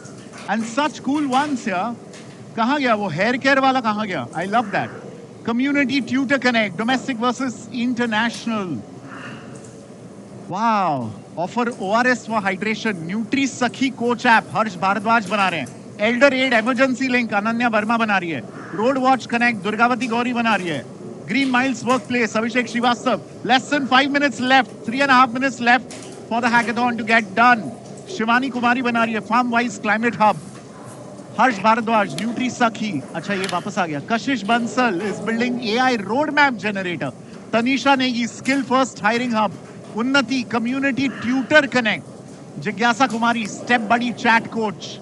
Tulsi climate smart sourcing hub. ये real time है. This is so cool man. Blown away. और none of these people are techies. That's the best thing. Look at the amazing solutions and ideas they're thinking of. Akshita Bansal बना रही है solar smart benefits app. Swechha Sharma Gaon health symptom app. Wow. Neha Kumari waste justice mapper. Anamika prevention command hub. Kriti air justice mapper. So phenomenal, so phenomenal. In a few minutes, we're going to be concluding the hackathon, and I'd love to hear from a couple of you. Would anyone like to share their experience? फटाफट कैसा था building experience and things like that? फटाफट दौड़ के यहाँ पे आना है. We've heard from a couple of guys. I would love to hear from girls also who, yes, please, you wanted to share, come. But can we have a hand mic here, Saksham? Hand mic, please. And any of the girls who built, I would love to have you on stage. फटाफट आके बताइए क्या build किया आपने. Come, line up here. आगे आ जाइए. You're ready? Okay, come here. You can come up on stage and we'll talk to you. अरे वाह, come. All of you can wait here. नाम बताइए. कार्तिक. फटाफट बताओ कहाँ से हो, क्या build किया है. Hi, I'm from Bharati Vidya Bhavan CB and I created an app जिसमें कि मतलब देखो मैं तो BCom से हूँ, ठीक है. मेरे को कोड का मतलब C भी नहीं आता और मुझे ऐसा था कि ये क्या है क्या नहीं है पता नहीं. और मैंने बस सोचा, फटाफट बताओ. मैंने एक ऐप बिल्ड करा जिसके अंदर की टीचर्स इंटरनेट हर तरीके के नोट्स एक जगह पे एग्रीगेट होंगे. वहाँ पे उनका क्विज होगा और उसके फ्लो चार्ट्स भी बने हुए होंगे साथ में. ओके. हर चीज़ होगी. मतलब जैसे मैं हूँ ना, मैं एकदम लास्ट 2 घंटे में पढ़ता हूँ तो उसके लिए फ्लो चार्ट वगैरह सब. हाँ. Fantastic. Thank you, bhai. Thank you so much. Okay, bus. We can't have so many people coming up on stage. Wow. Oh my God, I feel like I'm getting mobbed over here. Okay, फटाफट बताइए नाम और क्या build किया.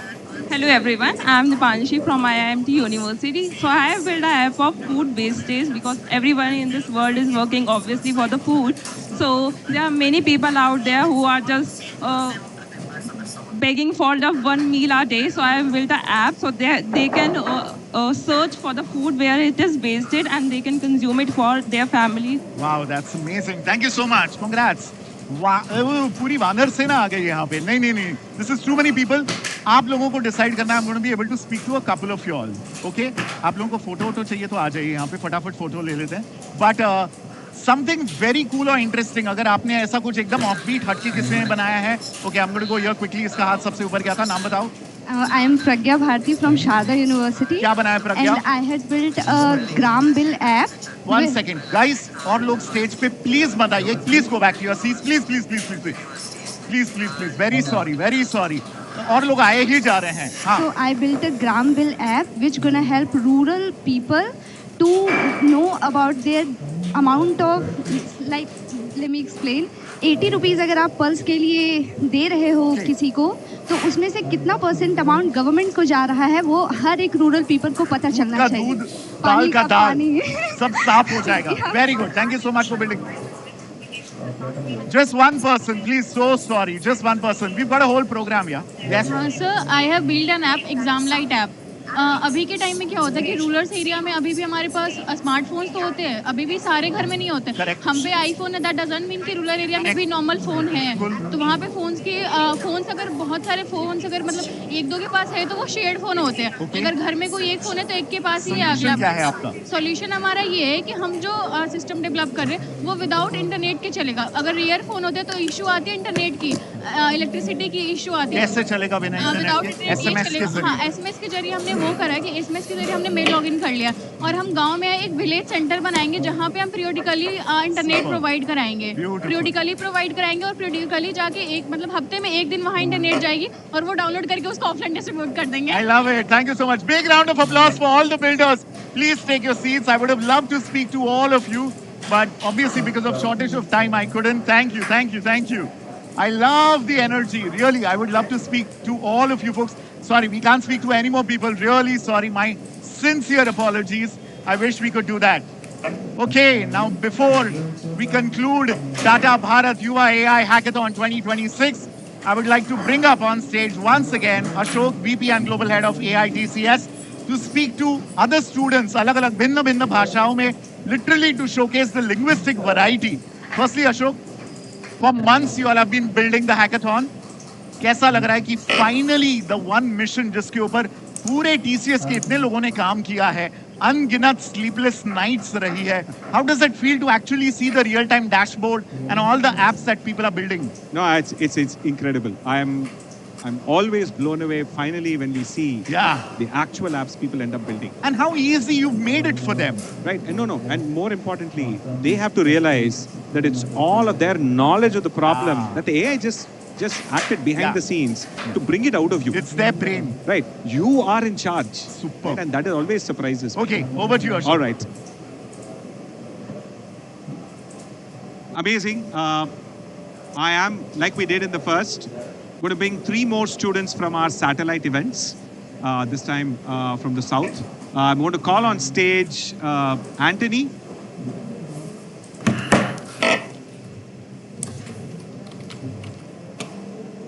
Arundhati and Jitesh.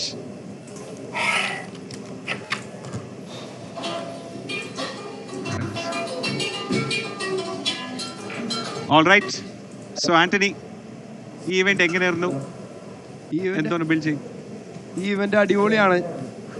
Super event ആണ്. ഒന്നും പറയില്ല. അടിപൊളി. So what did you build? So good evening everyone. Respected dignitaries and all my dear friends. എൻ്റെ പേര് ആന്റണി നിതീഷ്. ഞാൻ ഭാരത് മാതാ കോളേജ് ഓട്ടോണമസ് കൊച്ചിൻ കേരളയിലെ 2ാം വർഷ BCA വിദ്യാർത്ഥിയാണ്. സോ ഞാൻ ക്രിയേറ്റ് ചെയ്ത ആപ്പ് എന്താണെന്ന് വെച്ച് കഴിഞ്ഞാൽ ലീഗൽ അവയർനെസ് കൊണ്ടുതന്നെ. കാരണം ഇപ്പം മെയിനായിട്ട് എല്ലാവരും ഫേസ് ചെയ്യുന്ന ഒരു പ്രശ്നം എന്ന് വെച്ചാൽ ലീഗൽ അവയർനെസ് ആർക്കും ഇല്ല. ലീഗൽ നോളജ് അതുണ്ടാക്കി കൊടുക്കുക എന്നുള്ളൊരു കാര്യമായിരുന്നു എൻ്റെ ഒരു മനസ്സിൽ. സോ അതിനുവേണ്ടി ഒരു ആപ്പ് ബിൽഡ് ചെയ്യണം. സോ അങ്ങനെ ആൾക്കാർ ഇപ്പം ഞാൻ കേരളത്തിൽ നിന്ന് ഡൽഹി വന്ന ഒരാളാണ്. സോ ഇവിടെ ഡൽഹിയിലെ റൂൾസ് ആൻഡ് റെഗുലേഷൻസ് വേറെയാണ്. സോ അതായിട്ട് അഡാപ്റ്റ് ആവാൻ എനിക്ക് ഒരു 3 ദിവസമുള്ളൂ എനിക്കിവിടെ. ആ 3 ദിവസം കൊണ്ട് ഒരിക്കലും എനിക്ക് അഡാപ്റ്റ് ചെയ്യാൻ പറ്റില്ല. സോ അതിനുവേണ്ടി എല്ലാവരും സഹായിക്കേണ്ട ഒരു AI എന്ന് പറഞ്ഞാൽ നിങ്ങളുടെ പോക്കറ്റിലുള്ളൊരു അഡ്വക്കേറ്റ്, നിങ്ങൾക്ക് എന്ത് ഡൗട്ടും ചോദിക്കാൻ പറ്റും അഡ്വക്കേറ്റിനെ കൊണ്ടുവരുന്നതാണ് എൻ്റെ ആഗ്രഹം. സോ ഇതെന്ന് വെച്ചാൽ ഈ ആപ്പിൻ്റെ മെയിൻ ഉപയോഗം എന്താണെന്ന് വെച്ച് കഴിഞ്ഞാൽ നിങ്ങളുടെ സിറ്റുവേഷൻ, നിങ്ങൾക്ക് ഒരു ഒഫൻസീവായിട്ട് എന്ത് കേസ് കാര്യങ്ങൾ നിങ്ങൾക്ക് വന്നാലും നിങ്ങൾക്ക് ഈ AIനോട് ചോദിക്കാം. ഏത് പോലീസ് സ്റ്റേഷനിൽ കംപ്ലൈൻറ്റ് കൊടുക്കണം, എന്ത് ഫോർമാറ്റിൽ കംപ്ലൈൻറ്റ് കൊടുക്കണം, ഏതൊക്കെ സെക്ഷൻ്റെ അടിയിലാണ് ഈ ഒഫൻസ് വന്നത്, എല്ലാം ഈ AI പറഞ്ഞു തരും. സോ ഈ ഇന്നോവേഷൻ മാത്രം എൻ്റെ മനസ്സിലുണ്ടായുള്ളൂ. ഈ ഇന്നോവേഷൻ നമുക്ക് റിയൽ ലൈഫിൽ കൊണ്ടുവരാൻ നമ്മളെന്താ ചിന്തിക്കണം, ദൈവമേ ഒരു ആപ്പ് ക്രിയേറ്റ് ചെയ്യണം. സോ ആപ്പ് ക്രിയേറ്റ് ചെയ്യണമ്പോൾ കോഡിംഗ് നോളജ് വേണം. അങ്ങനെ പല ചിന്താഗതികളുണ്ട്. അതൊക്കെ ഒരു ഹാഷ് ഇൻക്ലൂഡ് studio.h ഒക്കെ നമുക്ക് അറിയുള്ളൂ, അല്ലാണ്ട് വലിയ കാര്യങ്ങൾ അറിയില്ല. സോ അങ്ങനെ ഇരിക്കുമ്പോഴാണ് TCSന്റെ ഹാക്കത്തോൺ ഞങ്ങളുടെ കോളേജിൽ വരുന്നത്. അപ്പോൾ അവർ ഞങ്ങളെ ഗൈഡ് ചെയ്ത് ഞങ്ങൾ അങ്ങനെ AI വെച്ച് ആപ്പ് ക്രിയേറ്റ് ചെയ്ത്. സോ ഒരു വണ്ടർഫുൾ എക്സ്പീരിയൻസ് ആയിരുന്നു. ഞങ്ങളുടെ കൂടെ TCSന്റെ സ്റ്റാഫുകൾ എല്ലാവരും ഞങ്ങളെ സപ്പോർട്ട് ചെയ്ത് ഇത്ര നല്ലൊരു അവസരം എനിക്ക് ഇത്ര സ്റ്റുഡൻസിനും ഇപ്പം എനിക്ക് ഞാൻ എന്ത് വലിയ സംഭവമാണെന്ന് എനിക്ക് തോന്നുന്നത്. സോ ഇത്ര നല്ലൊരു അവസരം തന്ന TCS കമ്പനിക്ക് വളരെ നന്ദി. Thank you, sir. I think it is great to hear you build apps for social impact. All right. Arundhati, நீங்க உங்க ஈவென்ட் எப்படி இருந்துச்சு? என்ன நீங்க பில்ட் பண்ணீங்க? என்னோட event Good evening ladies and gentlemen. I am Arundhati from Coimbatore. TCS நடத்தின ஹேக்கத்தானில் வந்து we have a good experience where we can create an app within a 2 hours, where we are from a commerce. எங்களால் வந்து even அ single code இல்லாமல் ஈஸியாக ஒரு app develop பண்ண முடியும் அப்படின்னு எங்களுக்கு ஒரு ஐடியாஸ் அண்ட் எக்ஸ்பீரியன்ஸ் கிடைச்சது. ஸோ இதில் வந்து நான் ப்ரோக்ரஸ் அப்படிங்கிற ஒரு கான்செப்ட் சூஸ் பண்ணேன். அதில் legal simplified, as Antony said, we doesn't know the legal terms and condition as much us. So அதை வந்து சால்வ் பண்ணுறதுக்காக இந்த லீகல் சிம்பிளிஃபைட் அப்படிங்கிற ஒரு கான்செப்டை சூஸ் பண்ணி, ஸோ எப்படி வந்து பீப்புள்ஸ் வந்து they know aware of the legal terms to solve their problems. So அதுக்காக இந்த ஆப் வந்து நாங்கள் டெவலப் பண்ணோம். ஸோ இந்த கான்செப்ட், இந்த hackathon concept without a single code மூலியமா I have a wonderful idea for my business where we can create an own business app to connect to the people without manual interaction. So this idea gave me a more stability in my business, and which is great opportunity to stand here and convey my experience and thank TCS and Indian government. Thank you so much. So நீங்க பெரிய businessman ஆபறீங்க AI வெச்சு. Of course sir. Thank you. Jitesh గారు event ఎలా అనిపించింది, ఏమి build చేస్తారు? ఇక్కడికి వచ్చిన పెద్దలందరికీ నమస్కారం. నా పేరు జితేష్, నేను Visakhapatnam Andhra Pradesh first year BBA చదువుతున్నా ఆదిత్య కాలేజ్ నుంచి. సో మనందరికీ తెలిసిందే, మనకి 3 థీమ్స్ ఇచ్చారు. ఆ థీమ్స్ ఏంటంటే first is planet, second is people, third is progress. So నేను ప్రోగ్రెస్ చూస్ చేసుకున్నాను. ఆ ప్రోగ్రెస్తో పాటు ఒక ఛాలెంజ్ని కూడా యాక్సెప్ట్ చేశాను. ఆ ఛాలెంజ్ ఏంటంటే మనందరికీ తెలిసిందే, లైక్ ఈ జనరేషన్లోని చాలామంది షైనెస్, సోషల్ యాంగ్జైటీ వల్ల చాలా ఇబ్బంది పడుతున్నారు. దాంతోపాటు సోషల్ మీడియాలో ఏమైనా పోస్ట్ చేయాలన్నా అండ్ ఆ పోస్ట్కి క్యాప్షన్ యాడ్ చేయాలన్నా చాలా అంటే చాలా ఆలోచిస్తున్నారు. వాళ్ళ హ్యాపీనెస్ కాకుండా నలుగురు ఏమనుకుంటున్నారని ఆలోచించి చాలా బ్యాక్గా ఉండిపోతుంది. సో వాళ్ళకి యాజ్ అ సొల్యూషన్గా నేను ఒక యాప్ బిల్డ్ చేశాను, ద లైఫ్ క్యాప్షన్. ఈ యాప్ ఏంటంటే ఒక ఏఐ కన్సల్టెంట్ లాగా వర్క్ చేస్తుంది. సో మనందరం పోస్ట్ని బాగా అనలైజ్ చేసి, బాగా స్టడీ చేసి, మన ఫీలింగ్స్ని ఎక్స్ప్రెస్ చేసేలాగా అర్థం చేసుకొని దానికి ఒక పర్ఫెక్ట్ అండ్ యాక్యురేట్ క్యాప్షన్ని రెడీ చేస్తుంది ఇన్ డిఫరెంట్ కేటగిరీస్లో. సో ఇదే the app, this called the life caption. And నా ఎక్స్పీరియన్స్ గురించి మాట్లాడితే, ఇప్పటి వరకు నిజం చెప్పాలంటే ఇప్పటి వరకు నేను ఒక యాప్ కూడా బిల్డ్ చేయలేదు, ఈవెన్ కోడ్ కూడా రన్ చేయలేదు. కానీ ఇవన్నీ చేస్తున్నా అంటే దీనికి కారణం TCS వాళ్ళే. Thanks to TCS. ధన్యవాదాలు. Thank you guys. I hope all of you realize that what you have achieved today is a milestone, right? It is something that I hope some of you take forward and continue to use AI on a daily basis and continue to become more technology savvy using AI and go on to build businesses, go on to solve the problems of this country. Thank you. With that, I'm going to hand it off to Ankit again. Thank you. Builders, amazing, amazing. All right. Now, of course, हर चीज में competition होती है. Welcome to real life, my dost. So, we'll see the leaderboard later. But उसके पहले, each one of you is a winner today because each one of you is a builder today. That's right. So, I want to conclude it first with a big round of applause to each one of you. Yes, let's hear it loud and clear. Well done. Super. Yes. Woo! We're going to conclude by a nice song. मतलब गाना बनाएंगे हम यहाँ पे. All right? This part. देख रहे हो ना आप मेरा हाथ? You're going to shout the word I. क्या बोलोगे? This part will shout can. And this extreme RHS will shout build. कुछ build ही नहीं हो रहा है यहाँ पे. थोड़ा नाश्ता वाश्ता करो यार. Okay? So when I point my hand,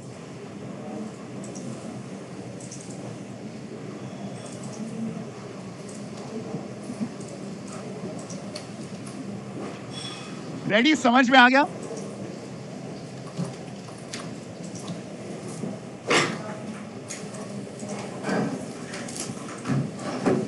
All right, that's it. That's the spirit. Everyone's a winner today because you can build. So भले आपको स्टेज पे आके अपना आइडिया शेयर करने का मौका नहीं मिला होगा, go to your social media, go to Instagram, go to LinkedIn, tag TCS Global, and obviously share your ideas, build in public, put it out there. Who knows, आपके co-founders, आपके collaborators आपको मिलने वाले हैं. Now to conclude the incredible Tata Bharat Yuva AI Hackathon 2026 at the India AI Impact Summit. Lastly, as a vote of thanks, I would like to call on stage the man who's actually leading the most phenomenal transformation जो किसी ने कभी attempt किया है. दुनिया का सबसे बड़ा AI ready workforce वो बनाने की कोशिश कर रहे हैं. Let's hear it for the Chief Human Resource Officer of TCS, K. Sudeep. Good to see you, sir. Ankit, you've been awesome. Brilliant job. Thank you. Namaste, Delhi. How's the Josh? Louder. Fantastic. It's so good to be here. All of us are part of history because this is the first ever hackathon or an hackathon for building apps leveraging AI by people who have no experience in any coding skills. Can you believe this? Give it a big round of applause to all of us. You should be incredibly proud because I just got the statistics. We had almost 1,840 of us who are building the apps. 80% of us, over 1,500 apps got built in 75 minutes. Can you believe the productivity here? Outstanding. All of you should be proud. Thank you for being part of this. Thank you for supporting and being part of the journey, as all of you could have realized, because I was just walking across and talking to some of them. And a lot of them were still suspects, still they had their laptops in their hand. And I asked few of them, do you think you will be able to build an app? They were not sure. Some of them were not sure whether when they're coming into this hackathon that they can build it. But later when I walked around and later part of the day, most of you so confident and you found it so easy building it. So that's the opportunity, friends, for all of you to create the future. And more interesting was the problems that you picked. It was so real: elderly, food wastage, agriculture. I mean, the diverse problems that all of you picked was so interesting.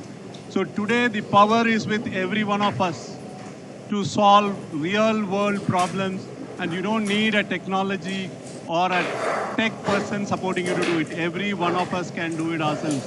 Again, super proud of you. Congratulations, all of you. So a quick round of thanks to all of you foremost. Thank you, students, for taking time and being here, for all the faculties and the institutions who supported us, not just here, but across the 10,000 that we did across the other parts of the states, to all the volunteers and leaders and the organizers and the mentors. Outstanding job. Thank you. Big round of applause for them. And with one final announcement. That the panelists are actually making a top list of the top 20 hackathon winners. And what I want to announce is, if you are interested to find a job in TCS, we are ready to have a conversation with you. Will you be? Great. Looking forward and having those conversations with you. But thank you again. And thank you, everyone, for being such a great sport and delivering such a fantastic outcome. Thank you. Thank you. Terrific. That was awesome, man. Congratulations to you and the entire team at TCS. With that, ladies and gentlemen, the Tata Bharat AI Yuva Hackathon comes to an end. Let's give yourselves a big round of applause for being such incredible folks, for partaking in history and literally being a part of something historic. The most important announcement, I know जोश में बहुत कुछ करने वाले हैं, but कृपया जिन laptops पे आपने ये हैकाथन किया है, वो लैपटॉप्स जहां से आपने निकाले थे, उन स्लीव्स में कृपया लैपटॉप्स वापस रख दीजिए. I'll say that in English again. The laptops that you worked on, shut them down, close them, and please place them back in the laptop sleeves that you took it out from. The laptop sleeves are behind the chair that you were sitting on. All right? Give me a yes if you've done that. Yes. Whew, thank God. Okay. Awesome. With that, there's going to be an exit plan that's going to be shared with you, but also there's water in the water coolers right behind the exit doors. There's cookies. Feel free to hang out, talk to each other, collaborate. This is Ankit signing out. Thank you for being such a lovely audience. Jai Hind. Keep building. Hi all, good evening. I mean, it is overwhelming response. And I can also say, I can do it. I can build the build. And you all have to build the builds. So now, the last part of the segment, the exit plan. Please hear it very, very patiently.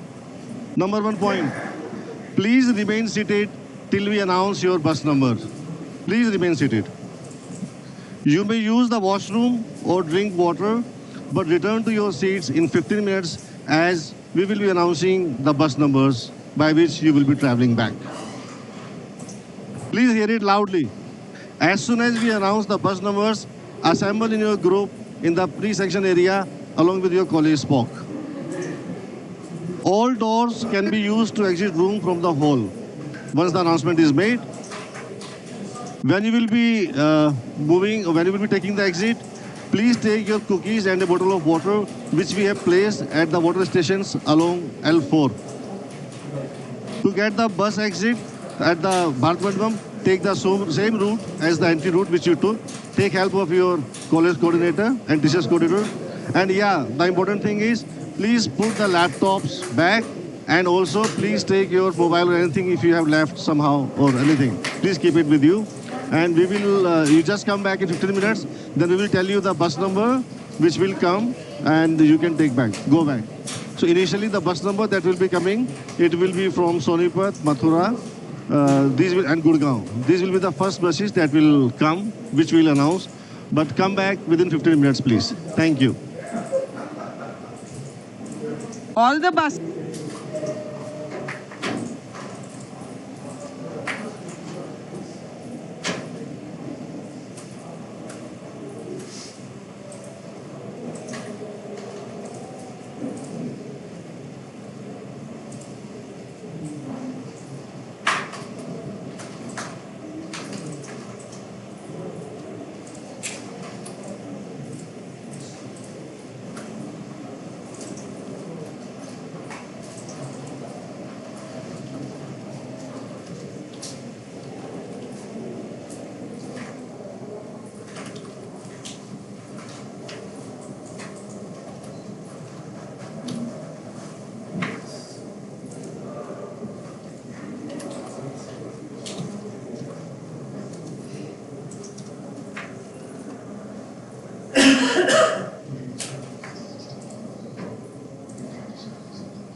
Sister, please.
That not only developing data centers, but also the infrastructure behind it and what is essentially going to be running that.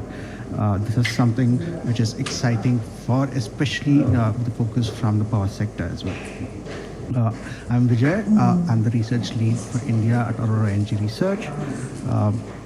We at Energy Research at Aurora have been focused on looking at data center development across the globe, especially in APAC, in Japan, Australia, and India as well. And it's very clear that AI is becoming one of the fastest growing sources of electricity demand worldwide. Nearly 2% of the global electricity today is being consumed by data centers, and this is expected to be double by 2030. What's even more alarming is the global IT connected load is somewhere around 50 to 60 gigawatts today. This is expected to be double that in the next 2 years. The shift is already sustaining hubs like Northern Virginia, Dublin, Tokyo, Singapore, leading to connection delays, water stress concerns, and other monetary efficiency standard requirements across the globe.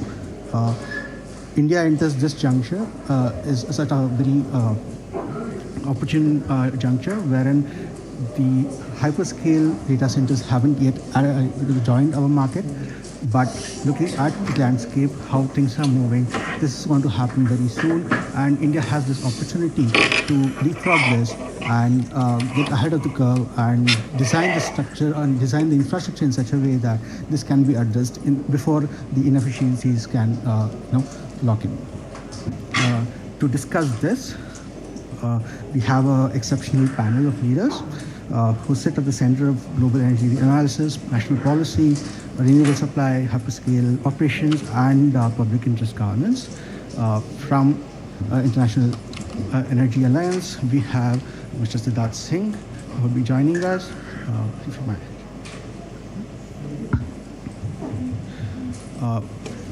Mr. Milind Diora, who is the Secretary BE, would be joining us very shortly. He is on board. Ms. Vishali Gard, Director, Sustainability, Google. Aditya Tnekar from Prayas Energy Group, looks at energy efficiency, and will be joined by Purnendu Chaube, Senior Vice President, Renew. So, with that in context, I want to focus on a few things before we start off. India is currently looking at around 1.1, 1.5 gigawatts of IT connected load right now. This is primarily focused in clusters such as Mumbai, Delhi, NCR, and Chennai. This is expected to be around 6 gigawatts by 2030 from what we research at Aurora. This is nearly a threefold increase in the next 2 to 3 years. This includes basically addition of hyperscale and large-scale data centers, which size between 50 to 200 megawatts. And more importantly, not only the scale of addition of demand, but also the type of demand that is getting added is also important. what we are essentially adding is not just traditional co-location based data centers, but also AI inference as well as AI training centers, which essentially operate at 85 to 90% of load factors, which essentially is extremely thermal intensive and flat 24/7 low data demand curves. These clusters, when they do come in, essentially will start acting as the new base loads in the system. And how do we actually manage them? How do we have the grid planned for this? This is something which is going to be very intensive. More important, these clusters are expected to be around existing urban areas where the vacancy availability is already constrained, along with stress added for water consumption as well.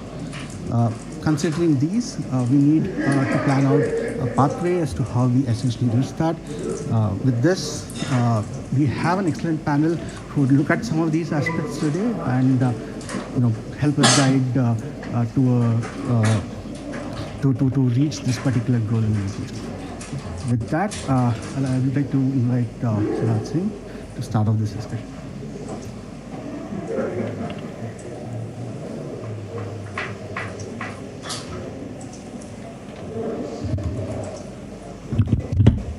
Thank you very much. Just as a word of introduction, so I work at the International Energy Agency. I'm based in Paris. The IEA is an international organization that works at the intersection of energy and other related goals such as energy security, transitions, understanding technologies, supply chains, stuff like that, right?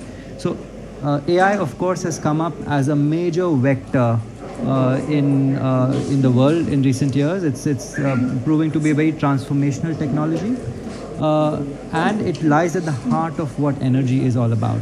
Our executive director, Dr. Fatih Birol, often says that there cannot be AI without energy, and it cannot be more true.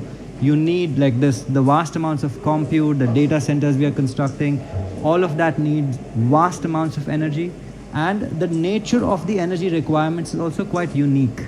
It's unlike some of the other energy infrastructure that already exists. So what I'm going to do over the course of the next few minutes is give you maybe an overarching view of what IEA's analysis on data center and AI-related electricity and energy demand is. And how can we, and what are the approaches that we can take to make it more sustainable, to integrate it into the grid, and to ensure that they don't have any perverse or negative consequences on the energy system as a whole. Now, before we start talking about the future, I want to start talking about the present, right? So what is the state of the data center market globally today? Last year, data centers globally consumed about 450 terawatt hours of electricity. So for context, that's about 1.5% of global electricity generation, right? It is significant, but it is still a small part of a very big system at the moment. Moving on, we estimate that this will more than double by the year 2030, so by the end of this decade, by which time, again, it will be about 3% of global electricity consumption. In a lot of conversation, we hear that data centers, are single-handedly contributing to a lot of electricity generation growth or electricity demand.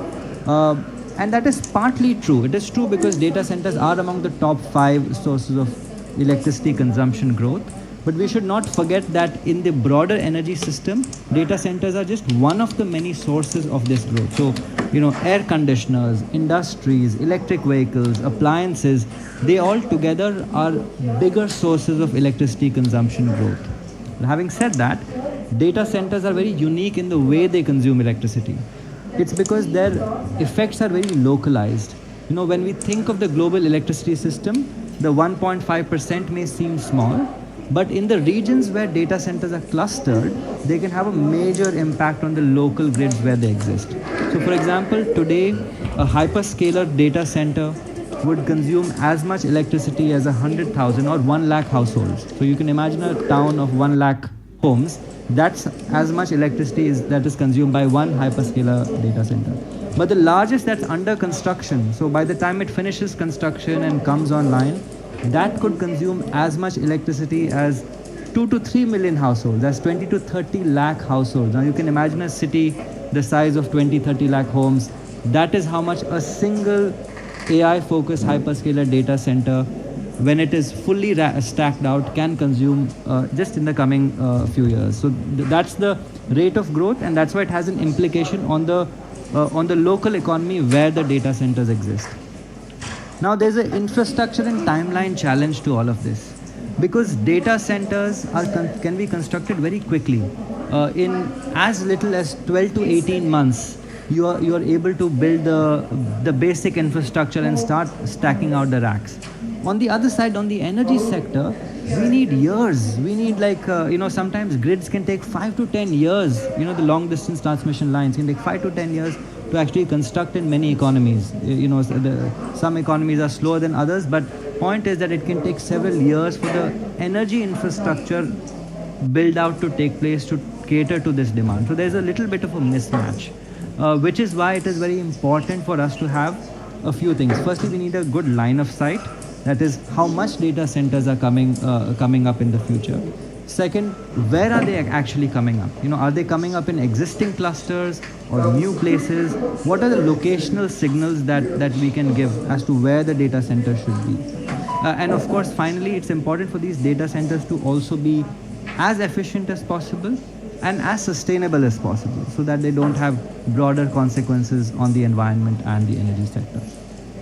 Okay, so that's the lay of the land and the outlook as we see it.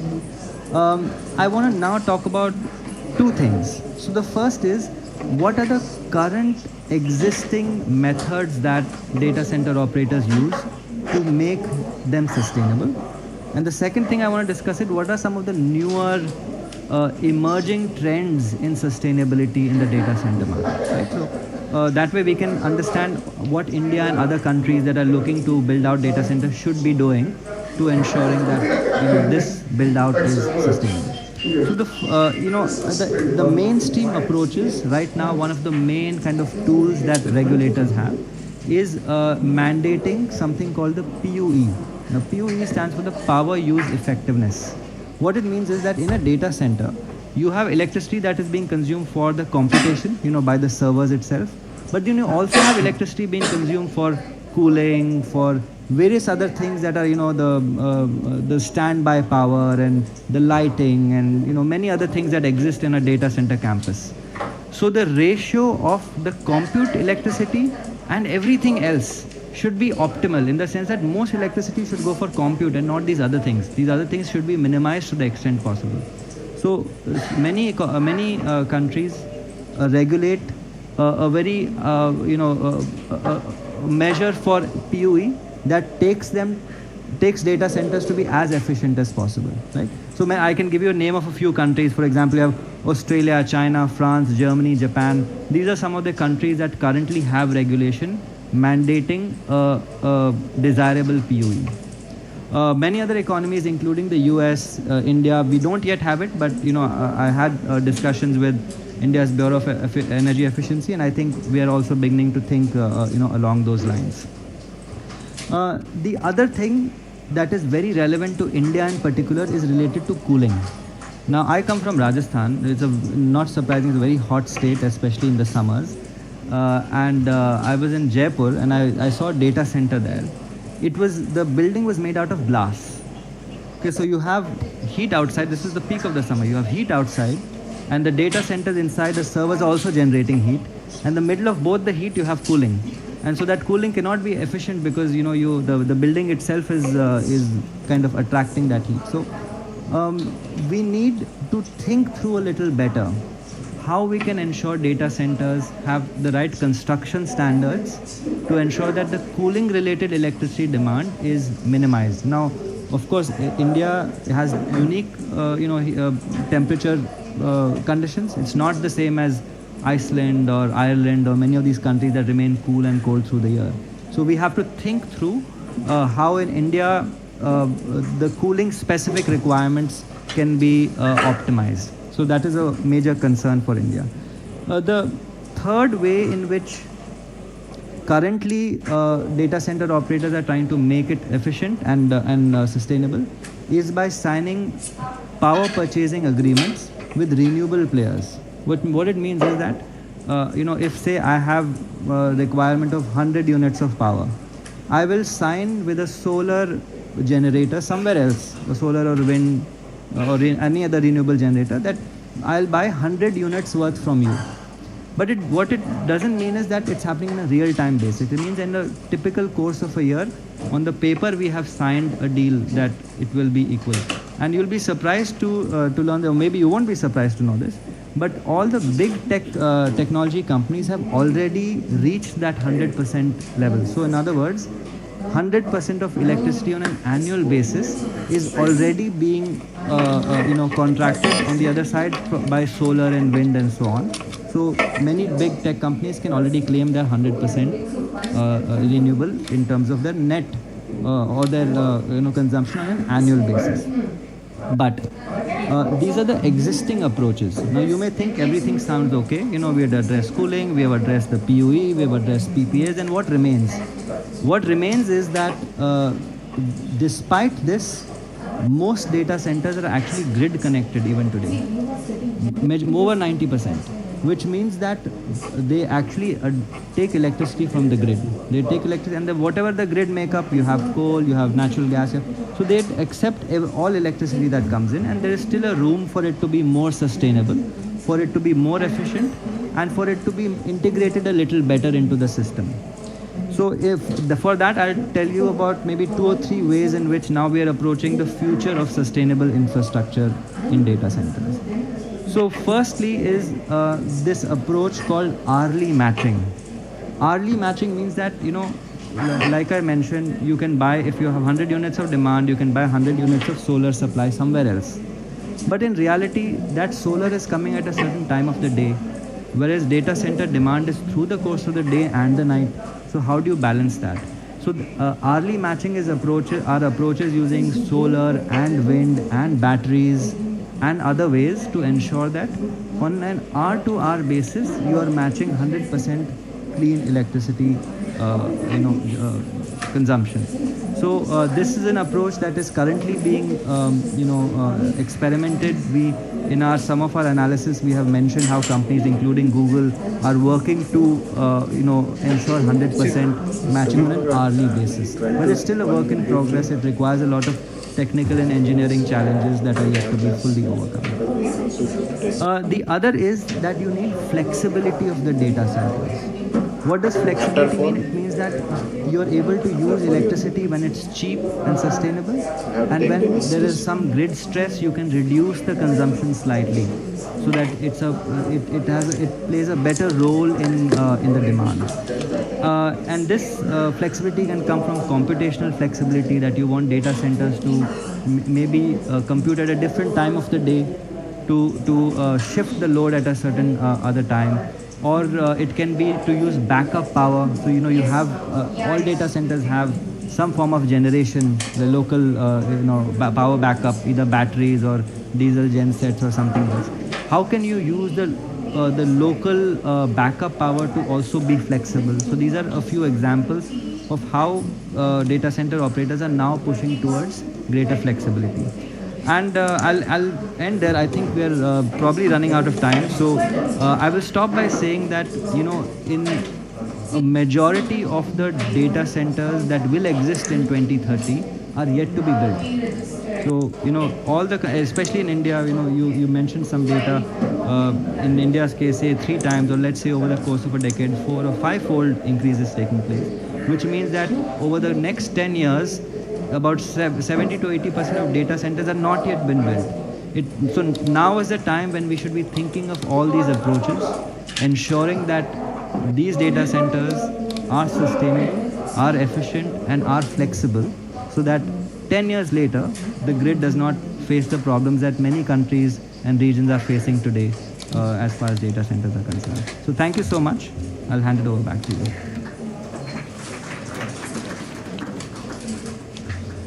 Thank you, Siddharth, for laying the outlook. And bringing in items of POE and flexibility and hourly matching. These are critical, and I'm sure Punelu will have some points on that from a developer's perspective. But before we get there, maybe may I invite Rushali to give the perspective of Google and how they actually handle from a developer's perspective.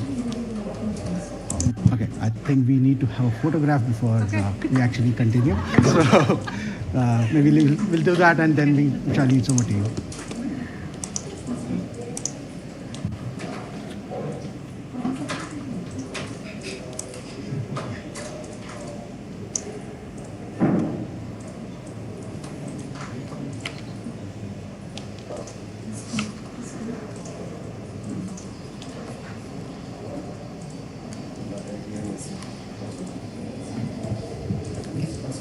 Coming back to the main topic, and so thank you for having this session, and so that I appreciate a lot of your points, and a lot of those are regarding DCs, so I might cover some of them and react to them. So in data center, given where we are, right? Given where we are between now and 2030, you made an interesting observation that a lot of the new data centers are still being built, and what we'll see will be coming in. And so what can we take from our learnings from the other data centers that bring in here? I think PUE is a very good example of that. I will say that power effectiveness depends on multiple pieces, where the location is. So what you can get in the Nordic countries is very different from what you can get in a region like India.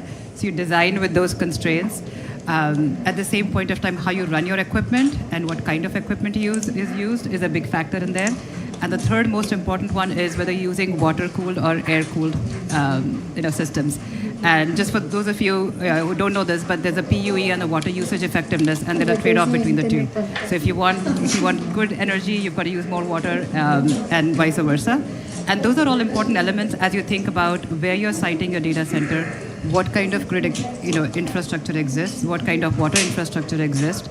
So from a design standpoint, I think that's the one big learning we've had, is how do you design data centers to be more sustainable right off the bat. So that's one part to cover. So that's it from a design phase. Then you go to the construction phase a little bit, and we didn't touch upon this, but we believe a lot in using the right materials as much as we can, and designing it in such a way that the thermal mass of it also consumed and is optimized for energy consumption.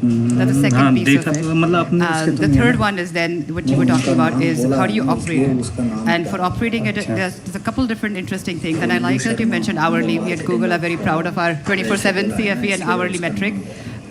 What we found is, our commitment is to use 24/7 clean energy in the places we operate.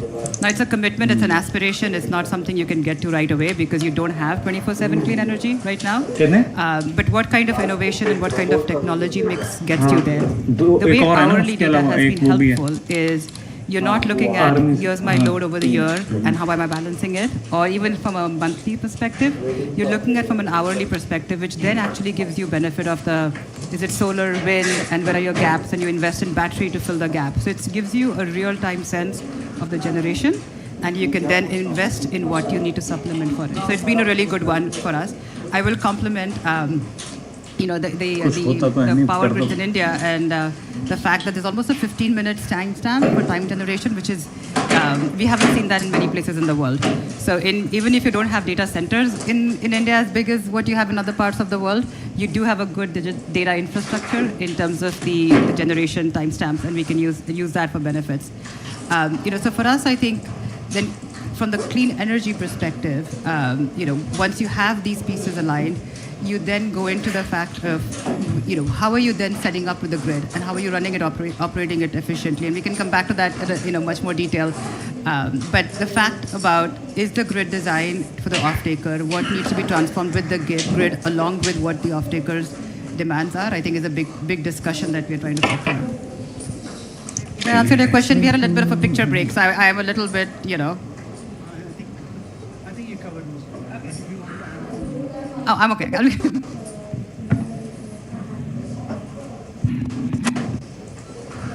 Maybe I'll just speak from here as well. Thank you so much for that, and acknowledging the the difficulties around and the commitment required for the hourly, the matching of the load, which that brings me to how we do it with a sustainable source, especially with renewables, with intermittency and variability. Punit, if you could join us. Hi, so I'm Purnedu. I look after policy advocacy and regulatory function at Green. So I'll speak from the renewable developer perspective. See, at this point of time, and that hourly thing that we're talking, that's something which we are struggling big time, being frank. And in fact, that's a requirement for EU also, and all the green hydrogen initiatives that we are doing, right? And they wanted that hourly matching of load, and which is very difficult to prove in the grid, because grid we have mix of everything, right? So now coming back to the topic, we have at this point of time close to 282 gigawatts of renewable energy, right? And if we include large hydro, right? And if we exclude large hydro, that's close to 230, 235, right? So we have huge capacity of renewable energy. And at this point of time, we have fully realized that plain vanilla solar or plain vanilla wind, that's something which is not going to work. And what the industry needs, or what even the end user needs, is the RTC power. So RTC is something which we use in the renewable energy RE fraternity. It's a bit of misnomer, right? So it's very difficult to kind of replace the base load what we get from the conventional sources, right? But what we do is through RE, we try to match the peak hour requirements. What matches, like in the regular hours, you'll have solar and all, right?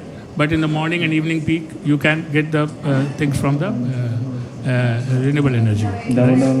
Now, if you look at the way things are happening at this point of time, we had been scouting for demand big time.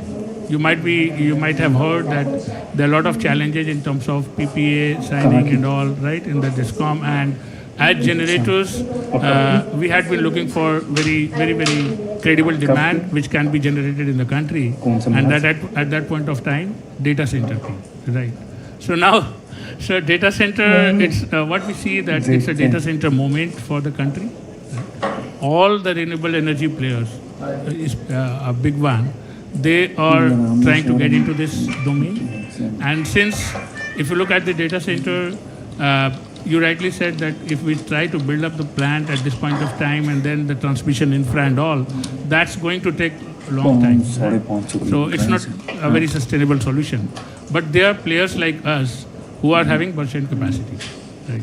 So we have close to 1 gigawatt of merchant capacity.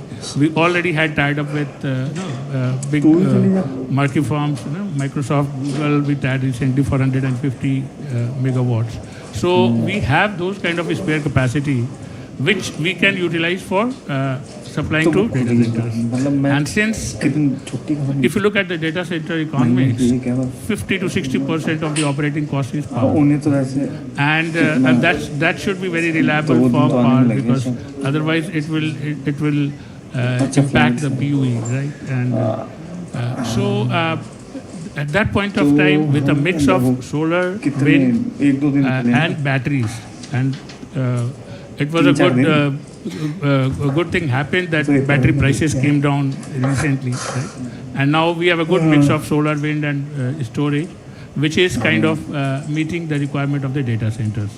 Now, another important point is we have the lowest price of renewable energy. So if you look at the power procurement of data centers, they are procuring at the rate of 7 rupees, 8 rupees from the distribution companies. RE, flat solar, you can get at the rate of 2.5 to 2 to 2.5, right? RTC you can get at 4 to 4.5.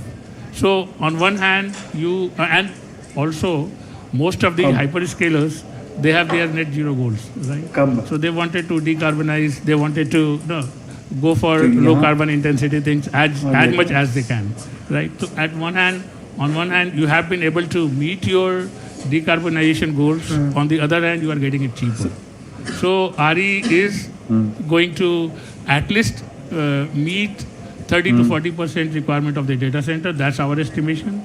And all of us are scouting very hard to partner with big tech firms to get into this data center. We know that their pain area is power and water, right? And at least power is something which we can solve. Thank you, Brunendra. Thank you for highlighting the role of RTC and FDRE and how that actually is helping and solving the problems which we have in variability. I want to bring in the consumer end of things, policy regulation as well as the efficiency aspect that we've spoken about. Aditya, if you...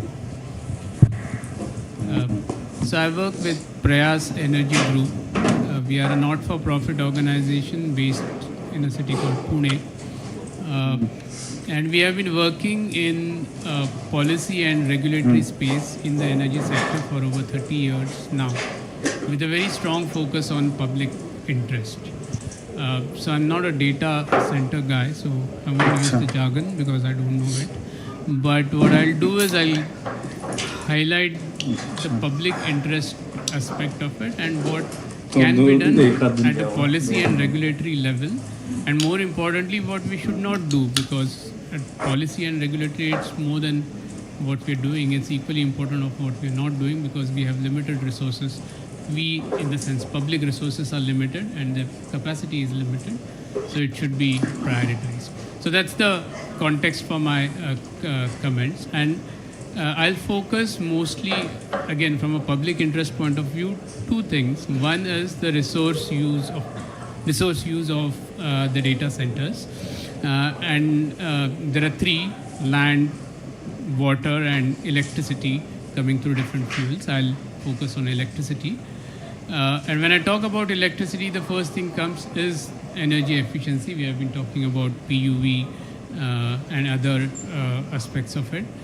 And the policy/regulatory mechanism that we have been using in India till now to improve efficiency of a particular sector has been a market mechanism called PAT, which is perform, achieve, and trade.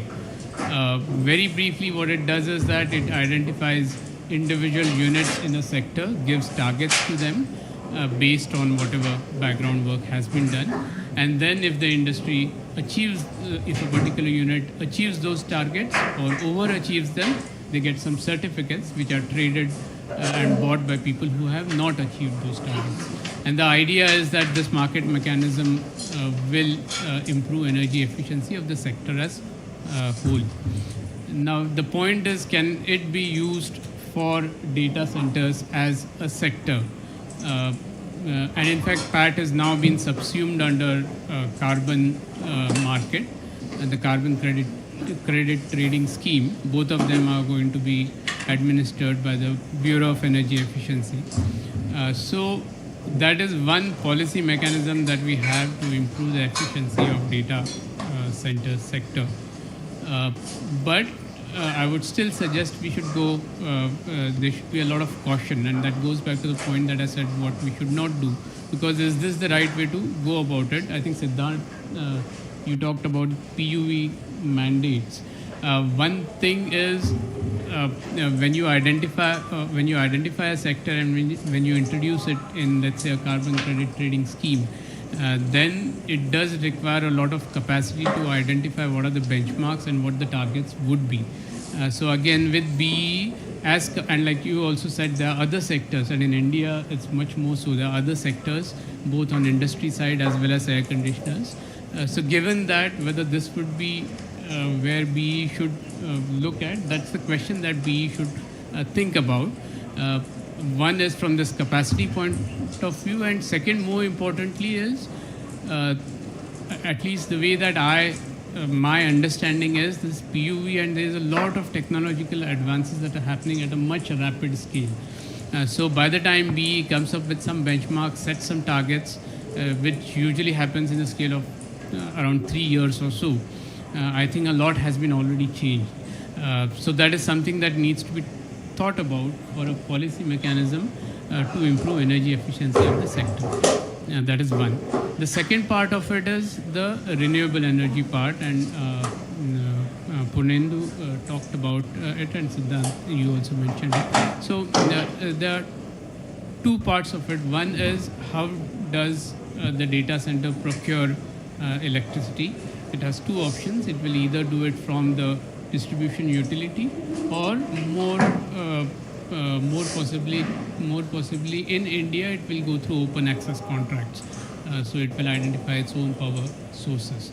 Now, one of the demand from the industry has been, from the data center industry and from a lot of other industry players, has been to make this open access much more standard and reduce the barriers to it, so that all the industry players, including data centers, do have that flexibility to tap into power procurement, tap into the other power sources that are already out there, and those including RE, which is significantly cheaper than the DISCOM rates, the distribution utility rates for industry.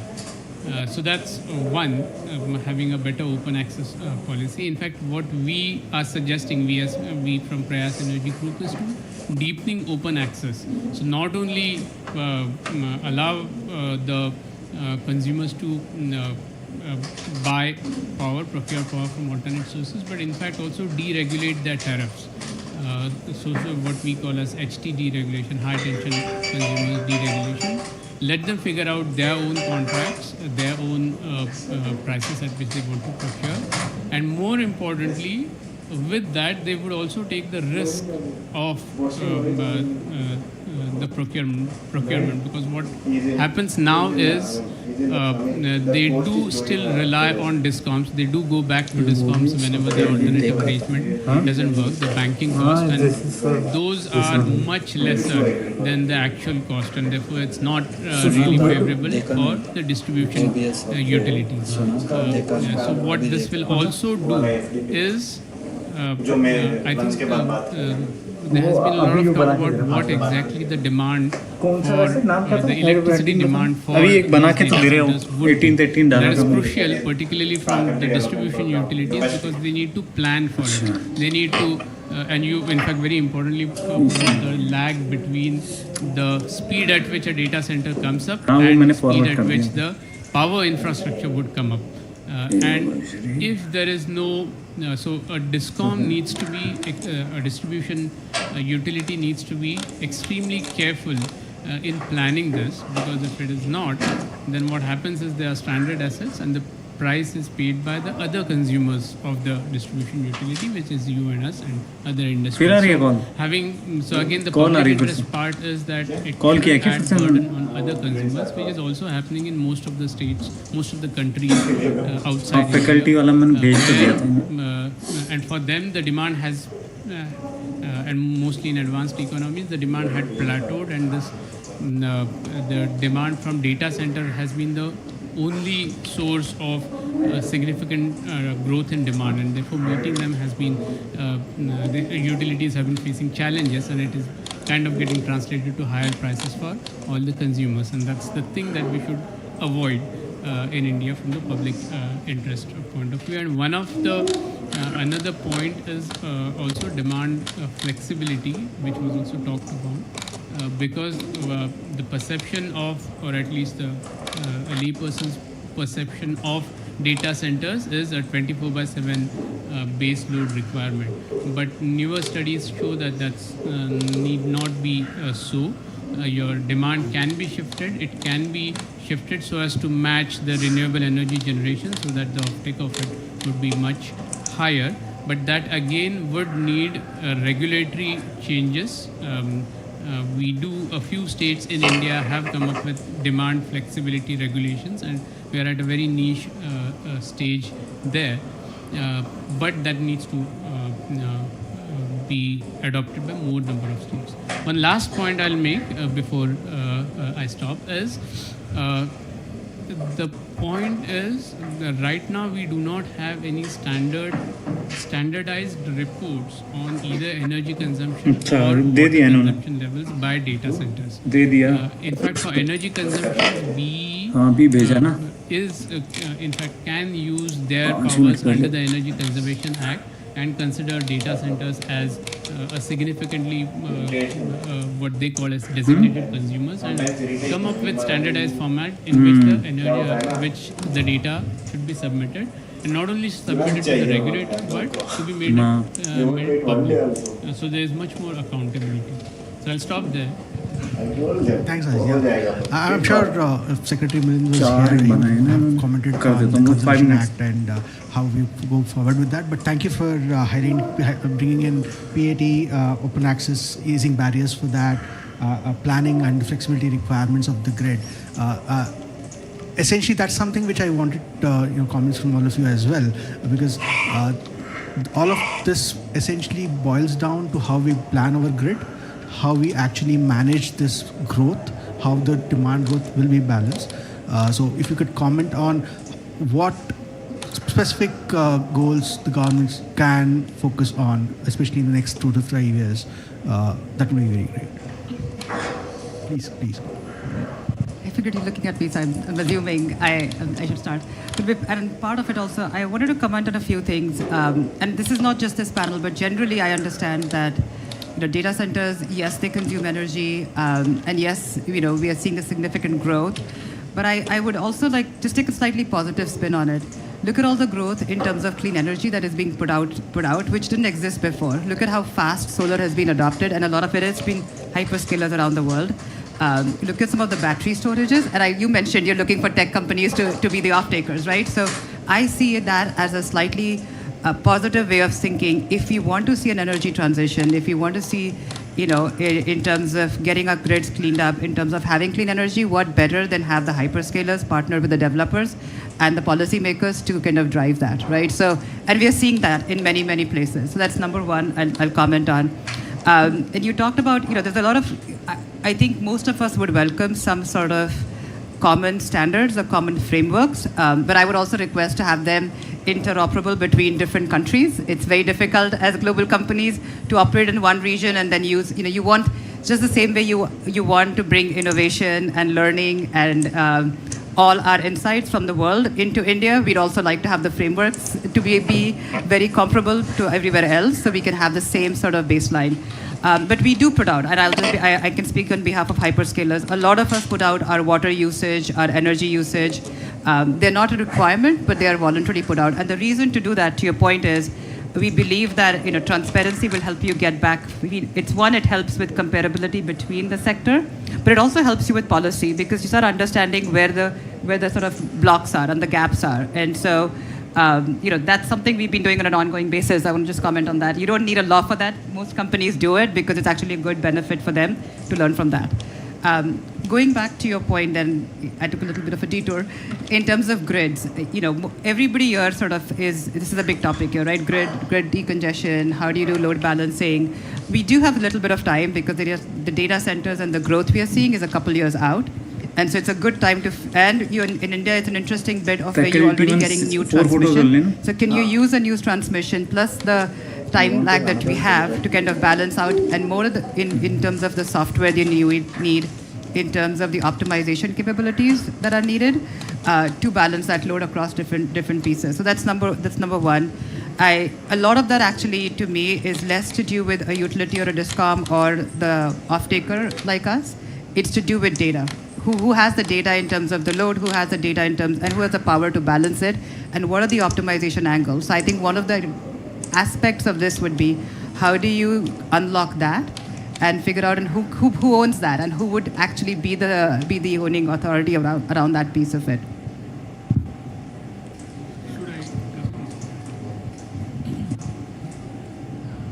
So it's very important thing that you asked. Data center at this point of time, we have total capacity of around 1.2 gigawatt to 1.5 gigawatt in the country. What we are expecting that by 2030 we'll have 5.5 to 6 gigawatt, right? Maybe more, 1 or 2 gigawatts. How big and what is the capacity of the grid that we have in the country at this point of time?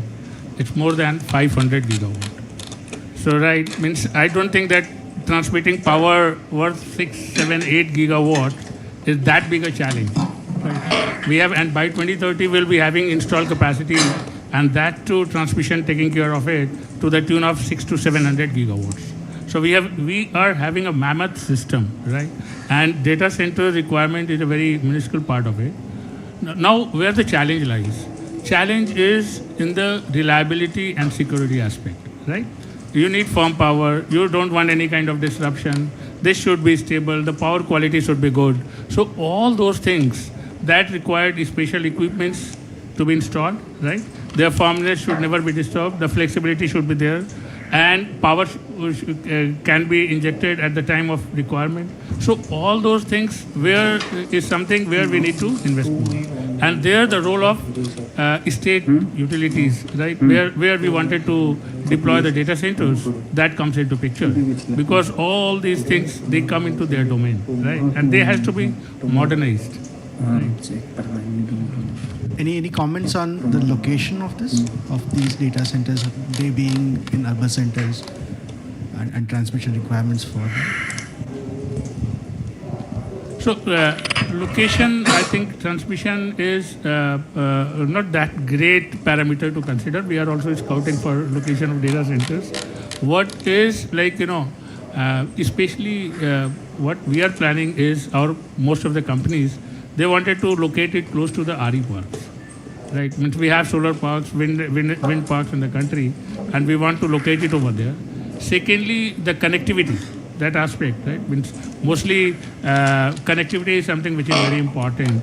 And thirdly, the incentives. The government has given us 20 years tax holiday, right?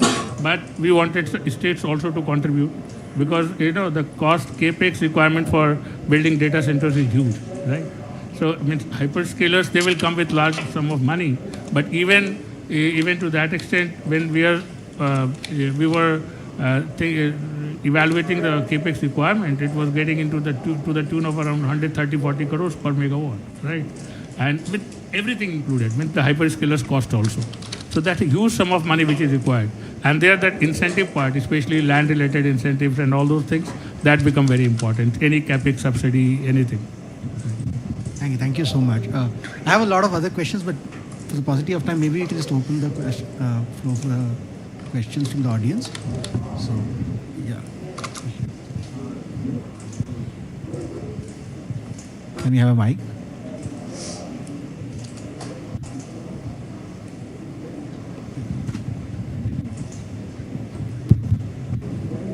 Thank you for the speech here. Super informative. I wanted to ask because our main focus I see here is on renewable energy, and I've not seen any talks about nuclear, which I think like the West is adopting right now. So SMRs, LMRs, they've been the talk of the town. OpenAI has launched their own company, basically researching this entire thing. And if we go into renewable energy, we're going to have to focus on batteries. And India is not rich in rare earth metals.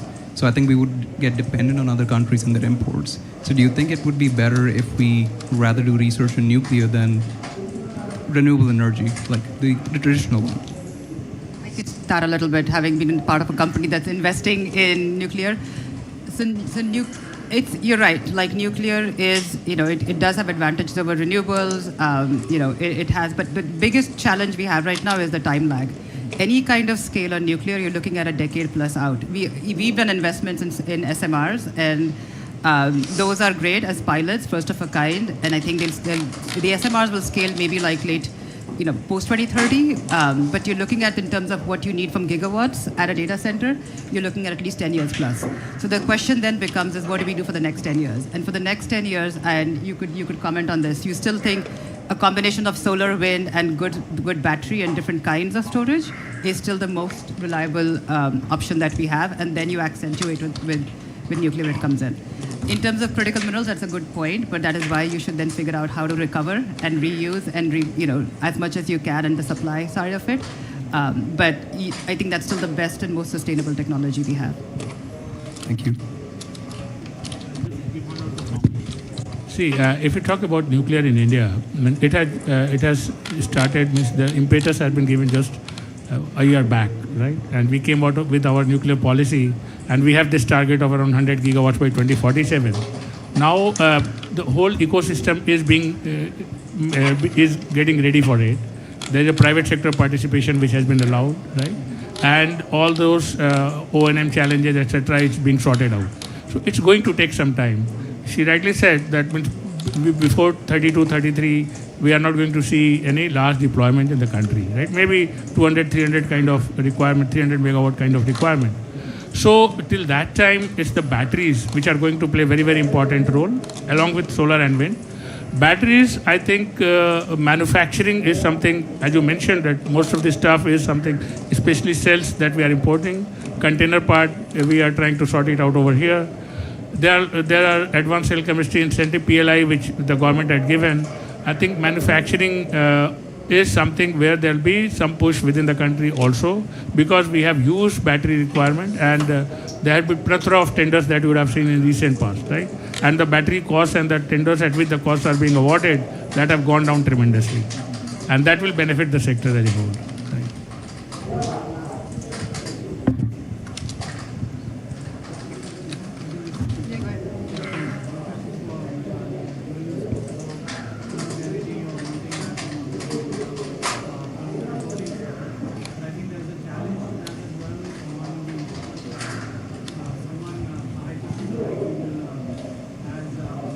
Very uniform infrastructure across the globe. And so when you yourself pointed out, the Nordics are very different from a country like India. And I worked in the field of liquid cooling. There's different forms of liquid cooling. Some might be much better suited for a country like India versus what you might be deploying in your Ireland data For center. paucity of time, maybe we can just take this offline. Okay. We're almost out of time, and I'll catch all of you out of here. All right. So I think we have a few momenters for the panelists.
For us, if we really want to ensure a sustainable future, we need to take care of our soils.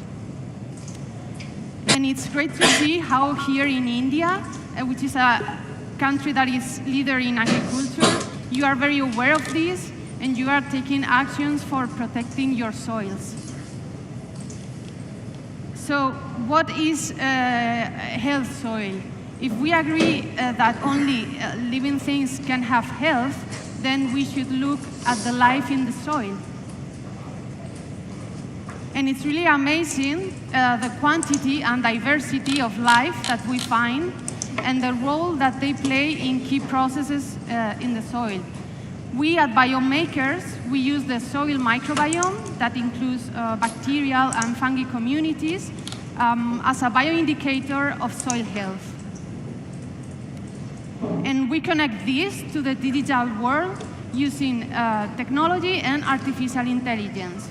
So with our big crop technology, we transform soil microbiome DNA data into functional and ecological predictions. We also compute in situ and remote environmental data. We integrate agronomic insights, and we also learn from trials with bioproducts. So the result is a unique soil intelligence platform for soil management and recommendations. And I say this is unique because we've been processing samples and training our models for 10 years. We have validated the technology through different scientific publications and also through different patent applications. Some of them are already granted. This is an example of our most advanced solution. in which we can map and predict for the first time microbial metabolic pathways at the farm level with high resolution. And this serves, for example, to identify deficiencies or disease risk. We can also recommend bioproducts where they are really needed, and also assess the sustainability of the farm. Today, we are selling our bee crop technology through three different solutions that address the needs of the stakeholders across the whole value chain. So we have a price per test model, for example, for the bee crop test and the bee crop for trials. And also we have a price per acre model in the case of a bee crop farm. This is our team. The company was born in the United States, in California, but now we are a global team. We are 50 professionals from different disciplines and cultural backgrounds. And we have also the support of a very experienced advisory board.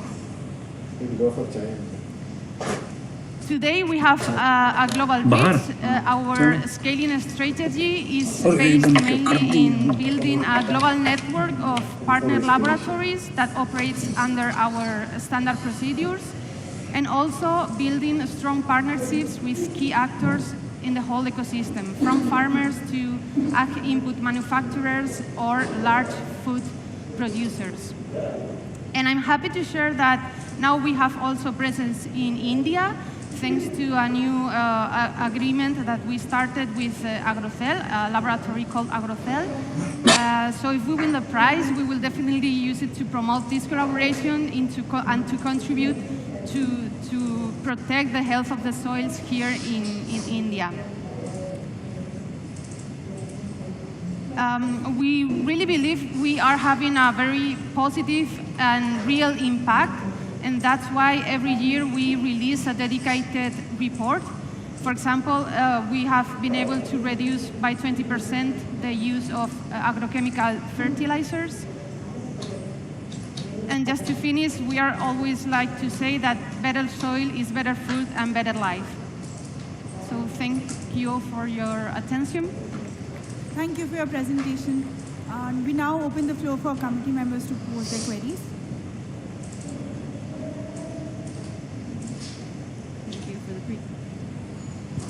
Thank you for the presentation. You talked about numerous stakeholders in the partnership and collaboration. Can you talk a little bit about the feedback loops and any evolutions that you've returned to the system with, and specifically feedback from farmers themselves?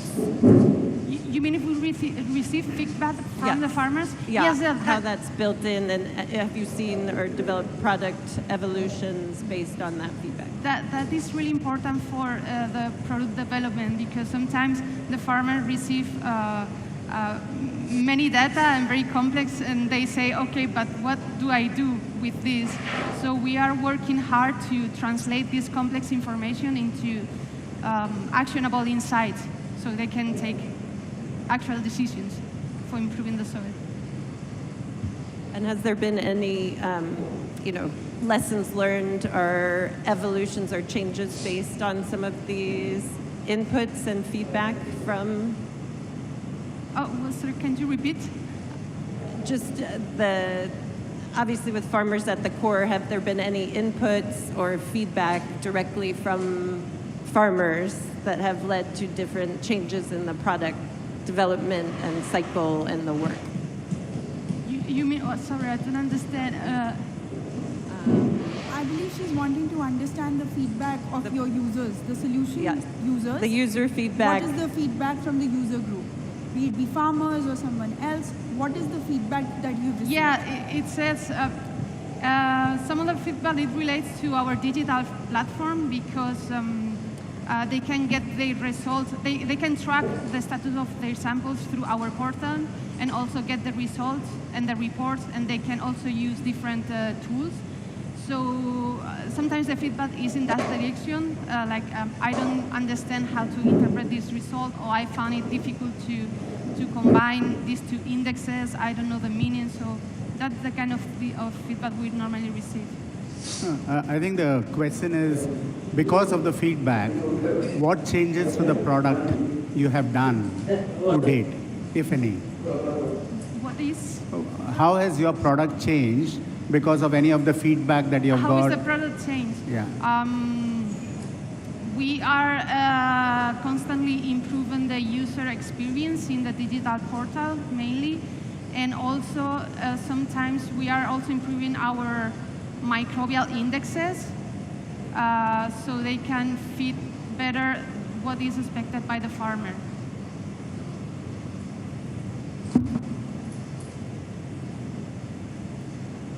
In case there are no further queries, we can wrap up this presentation. Thank you for your presentation.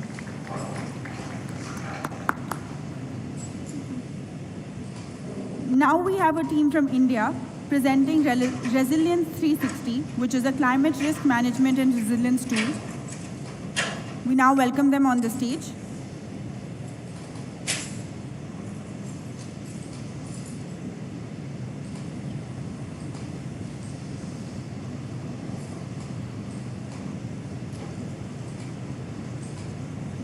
Thank you.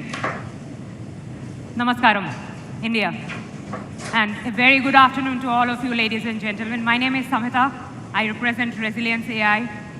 We are going to talk about natural disasters, where we believe is a true application of AI to solve a problem that touches each of us in this room.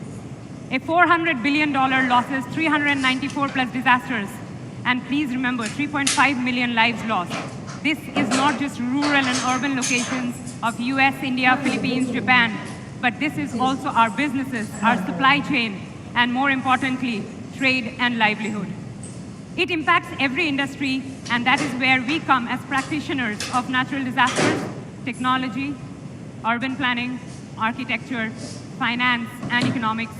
This team is rooting for each of us today on natural disasters coming with AI from North America, Canada, and India. What have we built? We have built a single window system which can be accessible by any of you in this room in any capacity using a login and password. What does it do when you log in and you generate it using your password? You have 4 things at your discretion. Intelligence number 1, data sets are abandoned, but will you be able to understand flood velocity? Would you be able to understand a hydro if you are the CEO or a CFO of a company? If you are an administrative officer responsible for your jurisdiction and administration, would you have the time to understand what is an urban heat island effect? The answer is a simple no when we started with our research.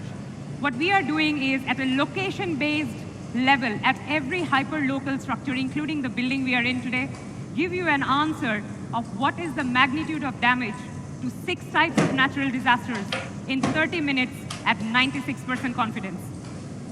Great, now we understand if the structures we live in, work in, our children are going to schools in, our warehouses, our stocks, our revenue, everything is locked in, it's safe. What's next?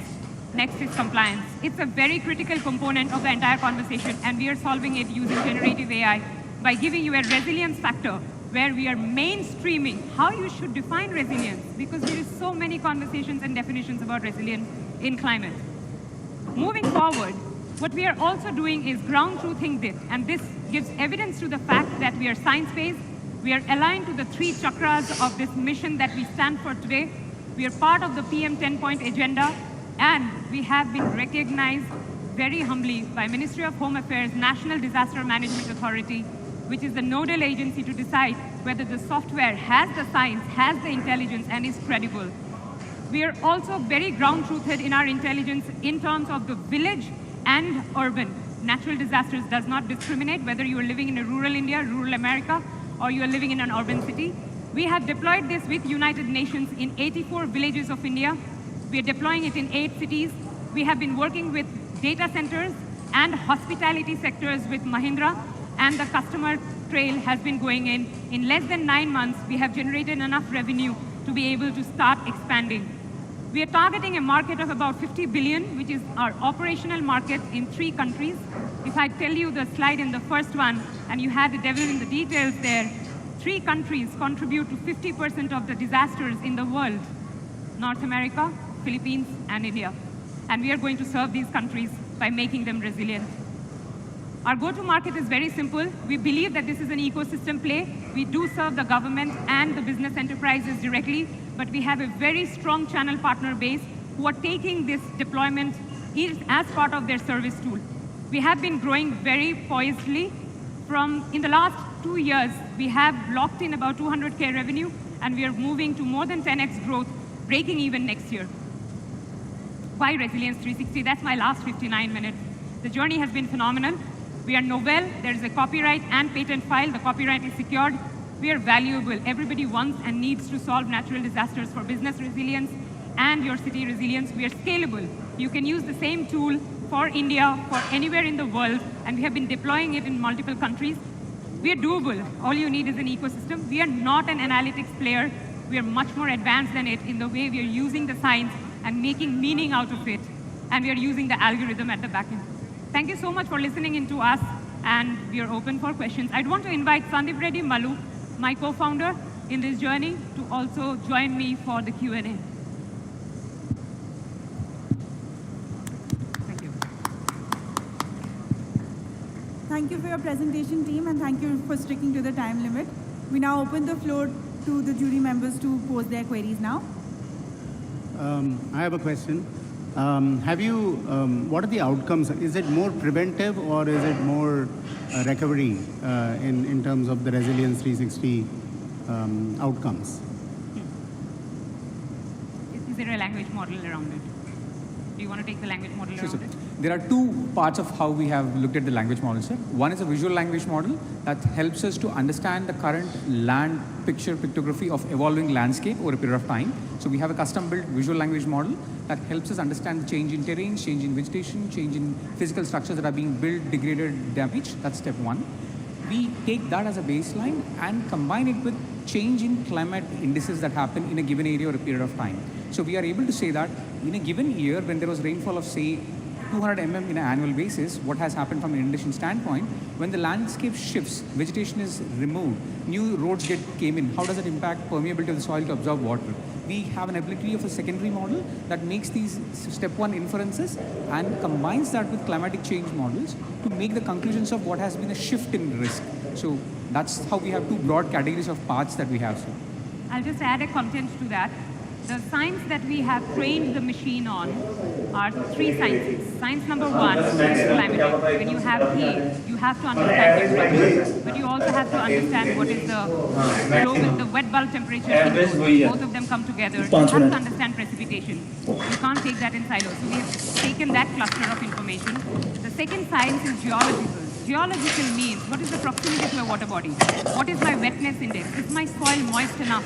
That has a huge relevance in how the urban heat island effect suddenly starts framing as clusters. The third data information that is proprietary to us is the 8.9 million structures which we are very proud of, where we have been studying built environments, whether you're an RCC structure, whether you're a Braille structure or a tarpaulin, or you're an engineered wood structure, because these are there across the world. We have been annotating them and feeding them back to the machine learning, understand it in correlation to geological science and in correlation to climatic science. Why do we do it? I'll give a very simple example from our lived experience. We come from rural India. A mud hut is better in extreme heat than an RCC structure, a concrete structure. A mud hut is more vulnerable to flood than an RCC structure. Even better, if you are a bamboo structure which is the northeastern belt, the hilly regions have them, it's even more sturdy. So having this combination made more meaning to us when we were solving for hilly terrains. And as I say, there are 17 plus geoclimatic terrains. It was more meaningful to us to have this combination have this combination in training the learning model. And a related question is, has there been an example of that you can show where urban planning has got bettered because of using your... Okay. Since we are too early in the ecosystem, the answer is the response we have given for Dharali in India, which has happened, and we have made a submission to it, that had Resilience 360 been deployed there, we would have told you that debris is going to flow in this region. But more importantly, we would have told you that the tourist center was highly impacted, and the building that is just beside it would be left untouched. That is the intelligence that we have been able to do it. We have just finished it for Chantal, which is a storm in US, and we are building our presence in North Carolina. Both the government and the community has been overwhelmingly accepting us as part of the ecosystem. Thank you so much. Neetu? Thank you for your presentation.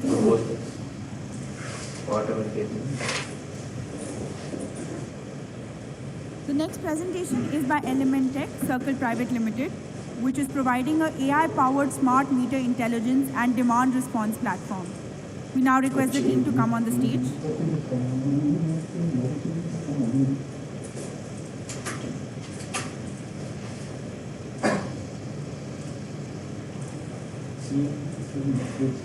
Do you have a...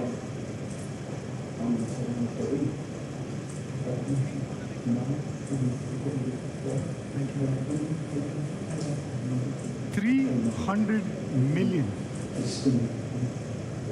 300 million was the total population in India in the year 2012 without any access to electricity.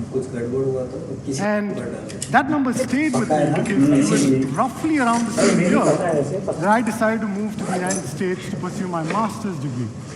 And a quick search on the total population of the United States at that point showed up that same 300 million number.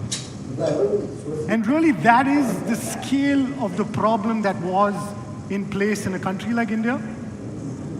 And the vivid picture that I had in my mind while I moved to the United States to really look at addressing this problem.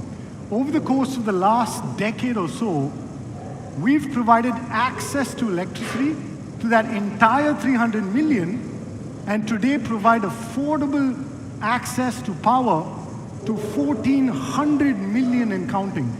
Now I know that's no mean feat because I want to remind everyone that we've come so far, but there's such a long way to go because the origins of our entire work and efforts were built around the two extremes that we see in India. The electrification story, and then what we've seen with solar, for example, we've 100x'd in terms of deployment over the last 10 years. Today, solar is the cheapest form of electricity generation anywhere in the world.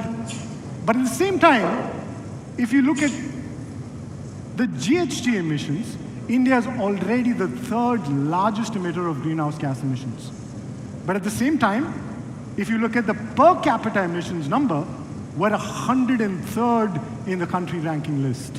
And therein lies the dichotomy of the largest population on the planet, but at the same time, a country that's still very much in its growth, development, and advancement stages. So as the expanding economy and with the influx of AI and all the compute, the task that we have ahead is to decouple growth advancements from emissions, something that's been particularly challenging for entire countries around the world. Now, where do you start? That's the question that we asked ourselves. Two things in this particular slide that I want to highlight. The cost of electricity is the highest today in India for the commercial industrial sector. On average, they pay 40% higher. And what we said was we'll go after this particular segment because India is also building close to 700 to 900 million square meters of urban area.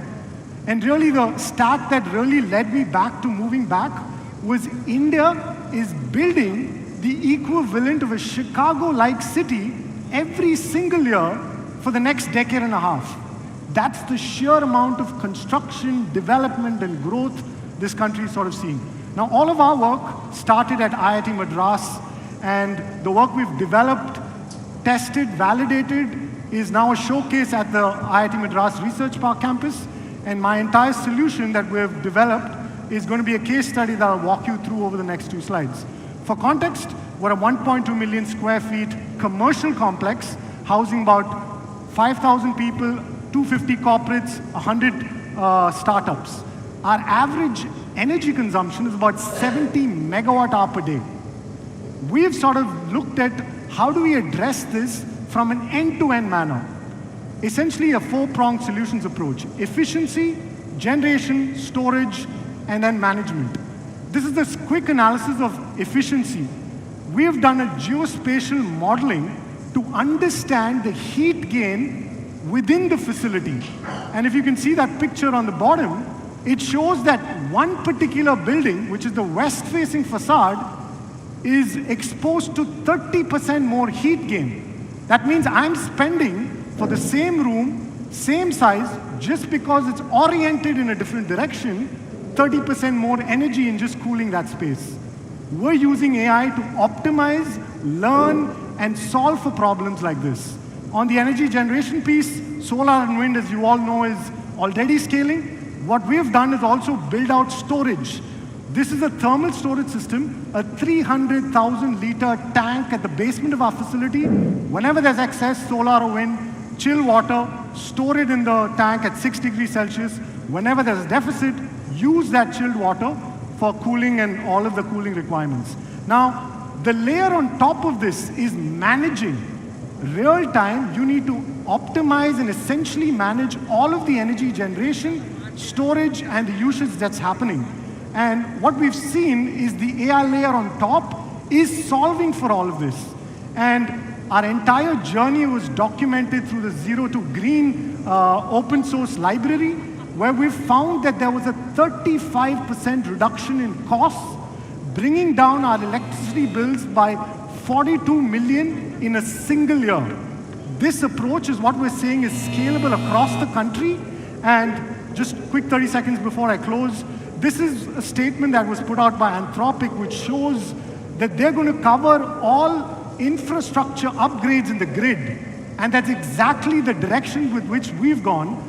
Essentially, we've tied up with the Ministry of Power and essentially deploying demand response programs for AI optimization of the entire state of Andhra Pradesh. We've signed up with industrial and commercial customers to essentially manage the demand and supply of electricity. The problem, which can be highlighted in the graph below, shows the cost of electricity at 12 p.m. on a regular afternoon at the exchange goes down to 0.3 rupees because there's so much excess. And on the same day, 8 hours later, it's hit the market ceiling of 10 rupees. That's what we're here to solve. The problem is that solar, wind, and renewables is intermittent. We're saying at a geospatial modeling level, at the building stack, and then at the systems level, we can solve for this through our intelligent powered systems, which is optimizing it real-time 24/7. I'll sort of close with just one quick statement in that solving for the energy problem is imperative for AI, but solving it right and in the green manner is imperative for our planet. Thank you very much. Thank you for your inspiring presentation. We now open the floor for questions.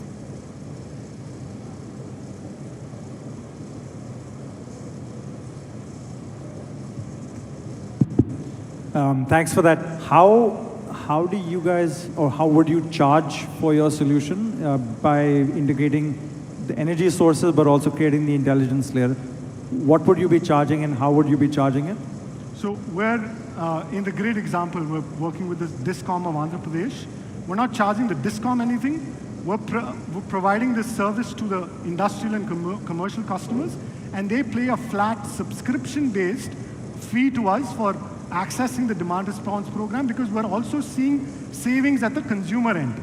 So on the DISCOM side, we're providing this as a service, and we're charging the individual customers a flat subscription-based fee. And what we're now also piloting with the Andhra Pradesh project is a pay-as-you-save model. Because we've now benchmarked and seeing close to 35% savings, we're saying if we can provide a certain benchmark of savings, can we get a percentage of the savings that you make? Essentially helping create a win-win-win scenario for the grid, customer, as well as us as a company. Thank you.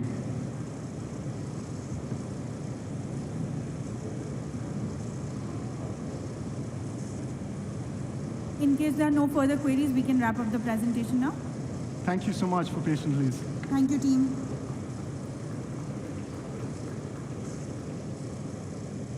We now request Forus Health Private Limited to come on the stage to deliver their presentation.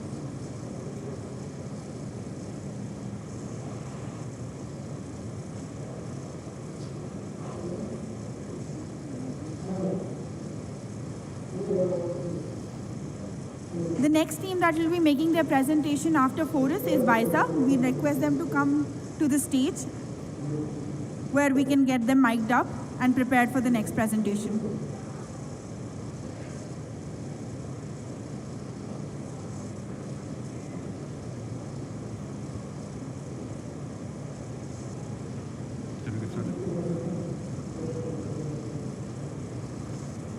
Namaskar and a very good afternoon, ladies and gentlemen.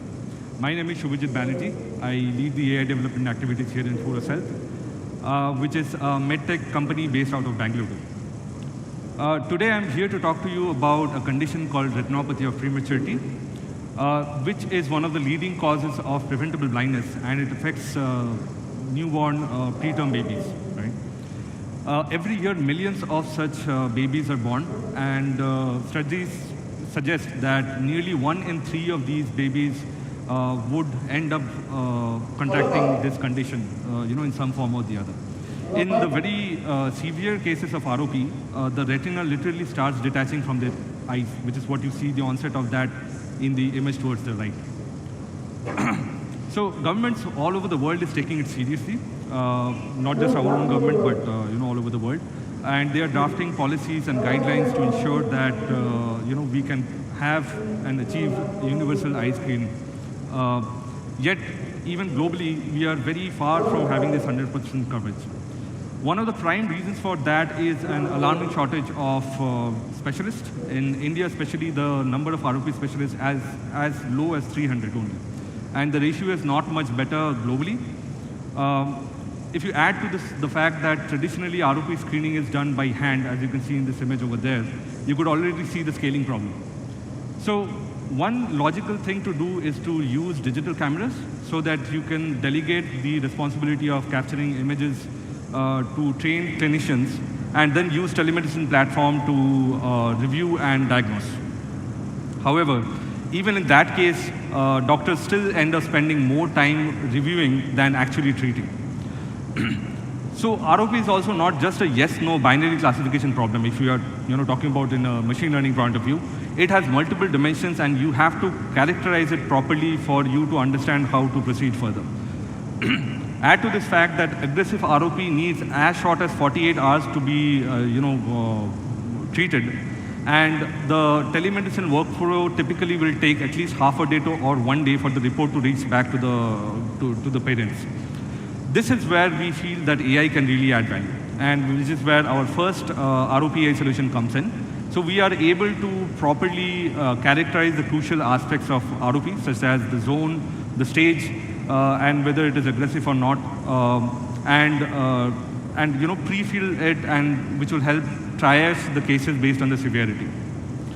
The other problem is that of image acquisition itself. So I'll try to start this video, hope it plays. This is how a typical ROP screening looks like. And if you imagine that you are the operator here, holding this very fragile infant in your hands, who is already screaming in discomfort, right? It is natural for you to feel rushed. And you may, miss out important things that you had to capture. So this is where our second ROP AI solution comes in, which is meant to serve as a real-time guidance so that operators can capture better images at the source itself, right? So the idea is that we have to ensure that critical cases don't slip through due to the lack of photo documentation. So we are designing the system to be platform agnostic. We have our own line of neonatal cameras, but we are training it with a mix of other cameras as well. And we intend to deploy it as a RESTful API service, which can be hosted in the cloud, in the hospital's local LAN, or it could also be deployed on the edge. The idea is to first have our own ecosystem have these features as de facto offerings, and also we'll be open to third-party integrations as well. We intend to conclude our clinical trials by end of Q2 of this year, and then followed by regulatory submissions. Subject to approvals, we hope to start rolling out in a phased manner by the end of this year.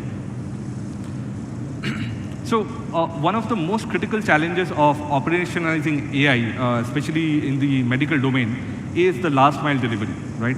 In that respect, we already have the full stack, starting from affordable hardware to the telemedicine platform, which we are already using to scale up many different ROP programs happening throughout the country and also across the world. We don't necessarily need to depend on any third-party integrators to bring our AI to see the light of the day. We also have a global footprint. We are there across 60 countries across all the habitable 6 continents. And we have possibly the largest market share in terms of the device and the solutions when it comes to ROP care. And finally, we at Forus Health for the past 16 years have been on a mission to eradicate preventable blindness, not just in the neonatal domain, but across the entire eye care spectrum. And we hope that our ROP AI solution will help us continue with the momentum in our mission. Thank you very much.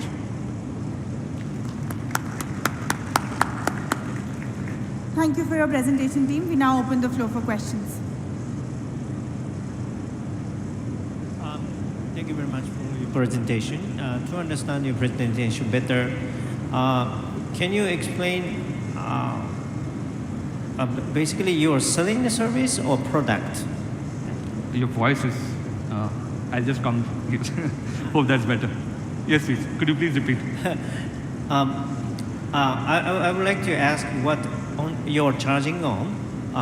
You're selling the hardware product or you're selling the services? We have the entire ecosystem. So as of now, we started our journey with the hardware products itself. So we have been selling our ROP cameras for almost 7 to 8 years now across different parts of the globe. We also have our telemedicine platform, but we have a very modular architecture. You can buy only our device if you want. You can use only our telemedicine solutions if you want, or you can only opt to have our AI solution integrated with your rest of the ecosystem.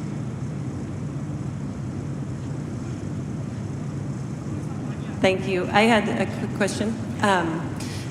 How have you worked with the community, the medical community, as well as parents? And I'm just wondering if there's been any concern around the technology or how you've been able to introduce it to the new communities. Yes. So absolutely, we would not be here, without the support of the medical community. And this is something which actually comes ground up. Like the pain points that we are able to address is actually coming as feedback from the community, clinical community, because they see it firsthand that babies are going blind, and there's hardly anything that can do about it. We are just glad that we are able to, provide the technological partnership for them.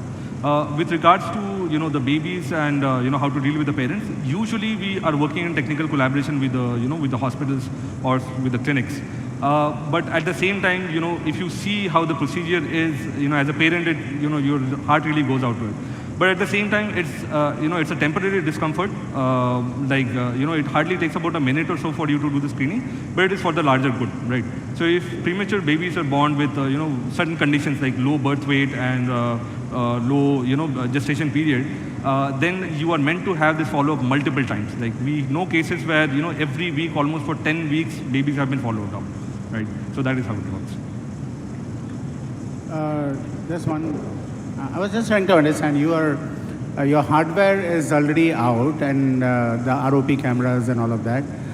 The AI portion is work in progress right now. And so has that been tested so far anywhere, or what has been the result of any beta testing?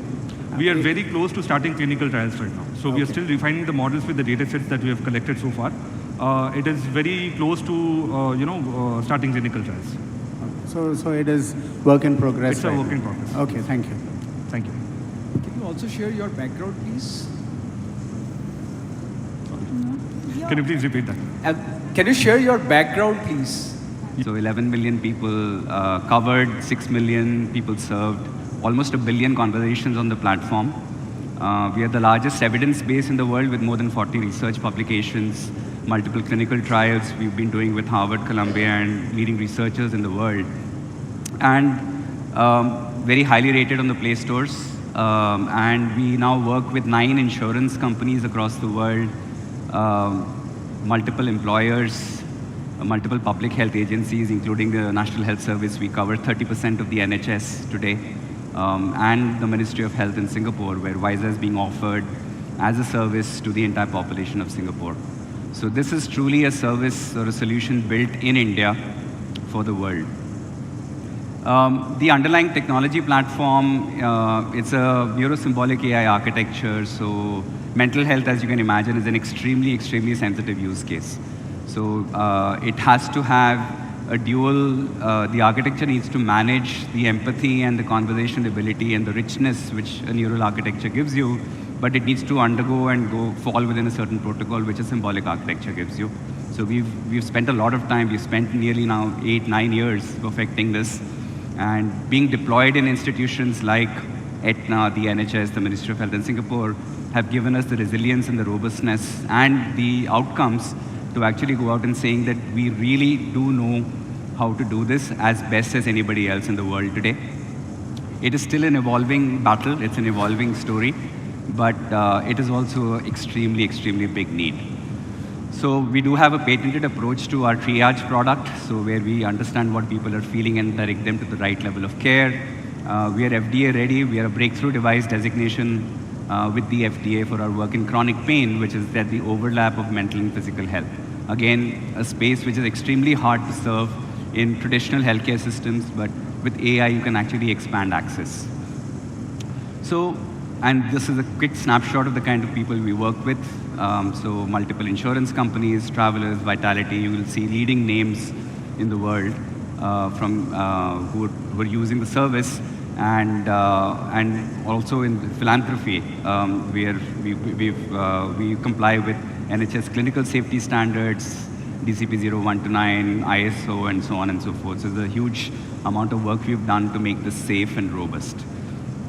The product it's now much more than a chatbot. It is evolved, and it is now a multimodal hybrid service, which allows a clinician to engage the patient, send them digital homework, keep them engaged.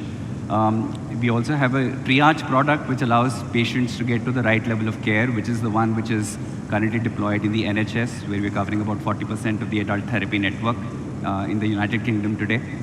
Very quick snapshot of what the Visa platform looks like. It has the 3 elements, the e-triage product on the left, the patient engagement tool in the middle, and what we call the co-pilot, which allows the clinician to interact with the patient. Highest evidence of any digital mental health solution today.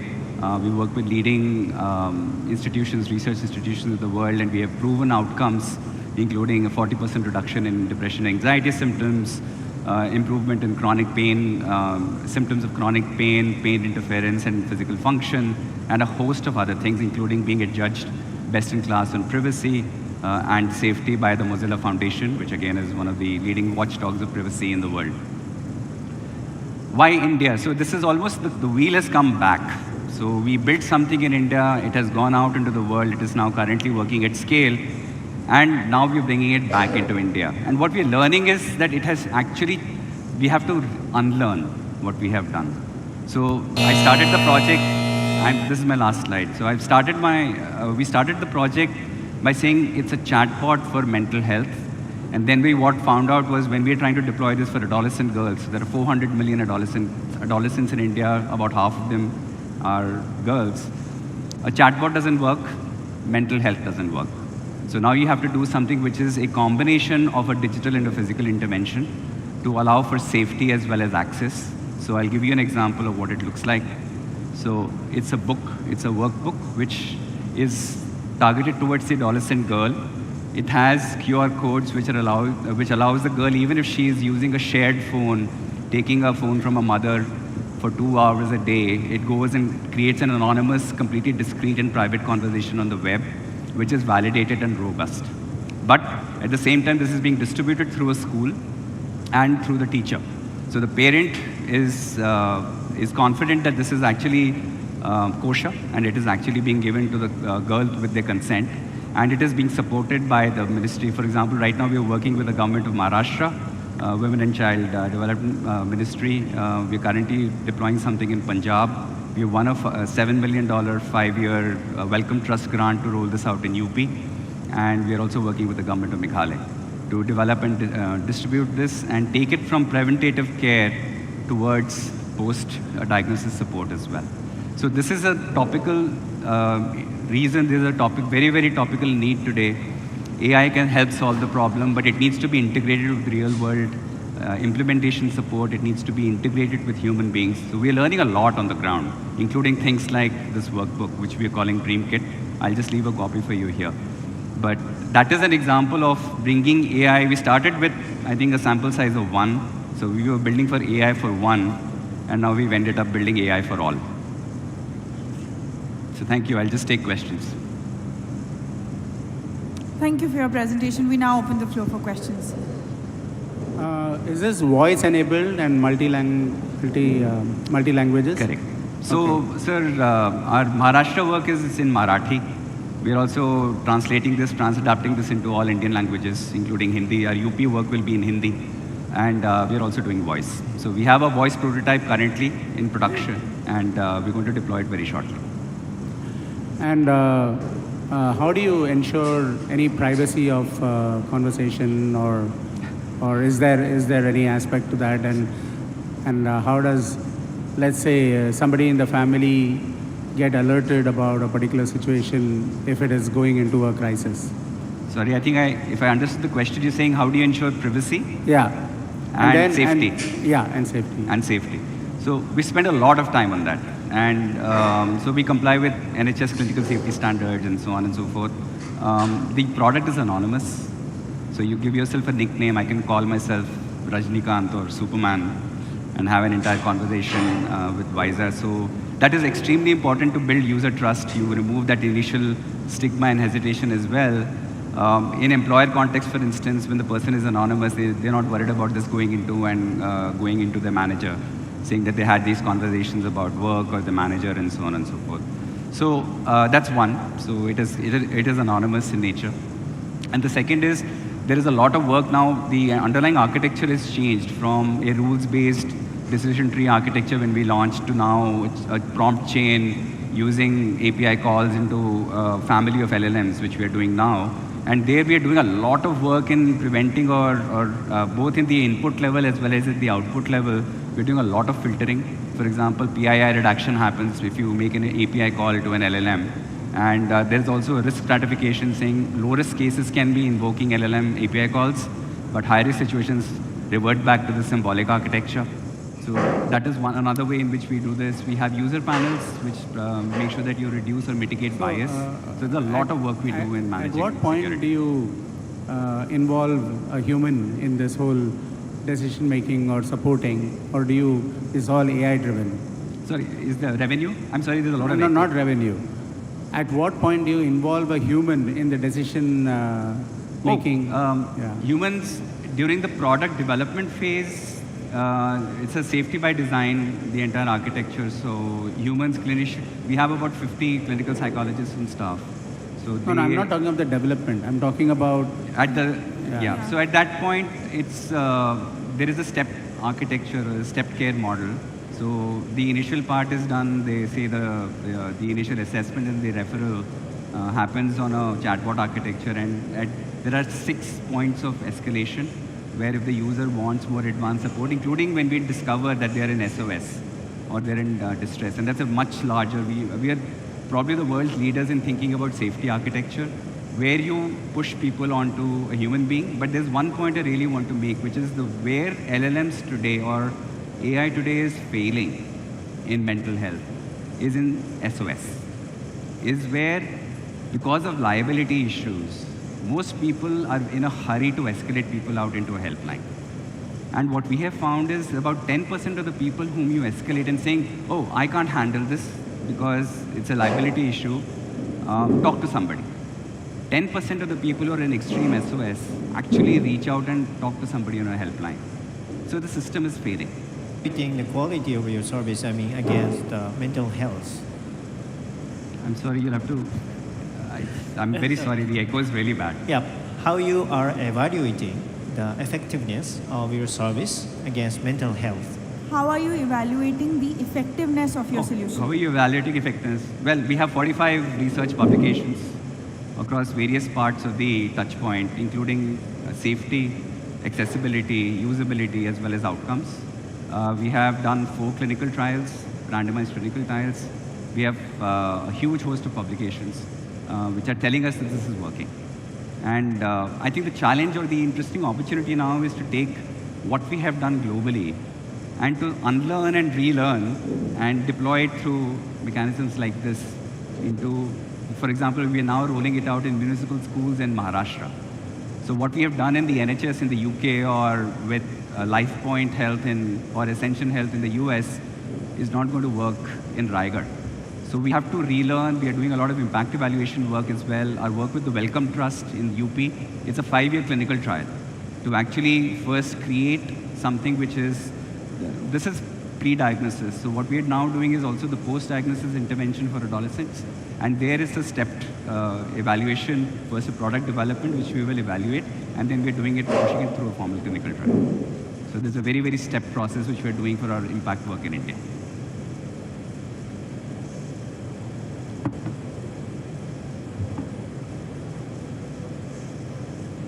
In case there are no further queries, we can wrap up the presentation now. Thank you. Thank you for the opportunity. The next presentation is by Varha Global Consulting Services LLP. It is an India-based firm which is working on semantic AI.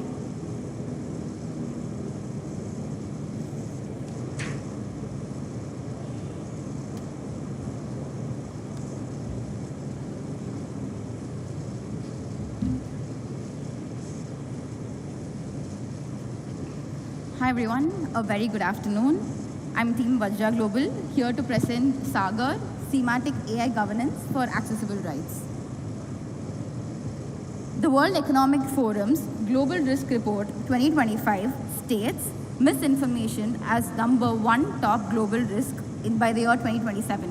And India, it's predicted to be the global risk #1 by 2027. It's not cybersecurity, it's not threat, it's misinformation. At the same time, things are changing fundamentally. People no longer access portals. They don't navigate through websites. We rely on AI systems to be able to receive our answers. When public websites were built, they were built for humans to read and not for machines to interpret. And when AI cannot understand reliably, it fills the gaps with inference. And that's where misinformation begins. Not because information was wrong, but because it was not completely understandable. Let me make this real. How many of you here knew that you could update your mobile number linked to Aadhaar using the M-Aadhaar app? Okay, great. So that was a problem that I was facing recently because my dad's number was linked. I got to know that you can update, and I rushed to my trusted search buddy. I checked over to see how to update. It gave me a very structured, confident answer on how I can do it. Nothing obviously wrong, but it's not entirely right either. It still asked me to go visit the Aadhaar Seva Kendra. And that's how confusion starts. It's not fake information, but it's partially understood information. We see this across many situations. These are some headlines. Places where brands were affected, places when victims and citizens suffered. The issue isn't absence of data. The issue is interpretation without context. Machines assemble meanings from fragments of data, and when that structure is not thematically arranged, it can't make an interpretation. Over the last decade, governments have done the hard work of digitization. Thousands of websites, millions of portals, and today, millions of us accessing these services online. And that effort matters. It expanded drastically and brought governance closer to citizens. But again, to reiterate that these systems were built for humans to read, remembering customer experience as the core and not for machines to interpret. Today, we search for clarity, search, help, and relief through AI systems. And when meaning gets compressed, trust becomes fragile. And the consequences are not just human. They lead from financial losses to reputation risk, to enforcement burden, and even erosion of trust. So instead of rebuilding what already exists, We want to make what already exists just machine readable. And that question led us to Sagar.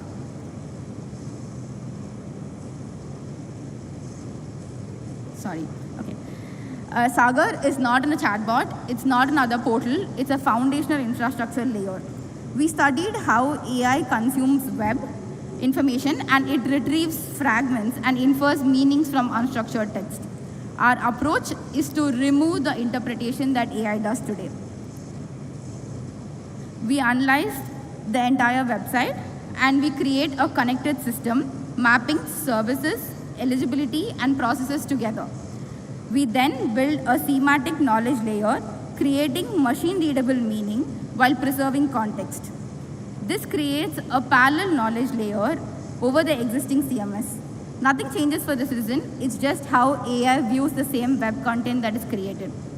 We are not changing the website, we are enabling machines to make them understand better.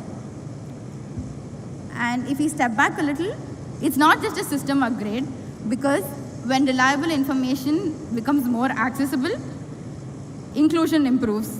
People don't need to interpret reasons themselves or navigate multiple portals. Policy actually reaches people the way it was intended to.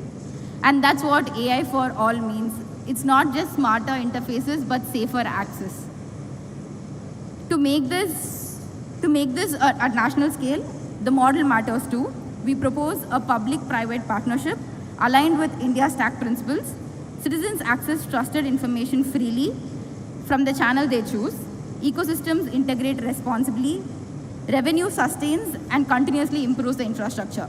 Inclusive and sustainable by design. The shift is already happening. AI now mediates how citizens interact with state.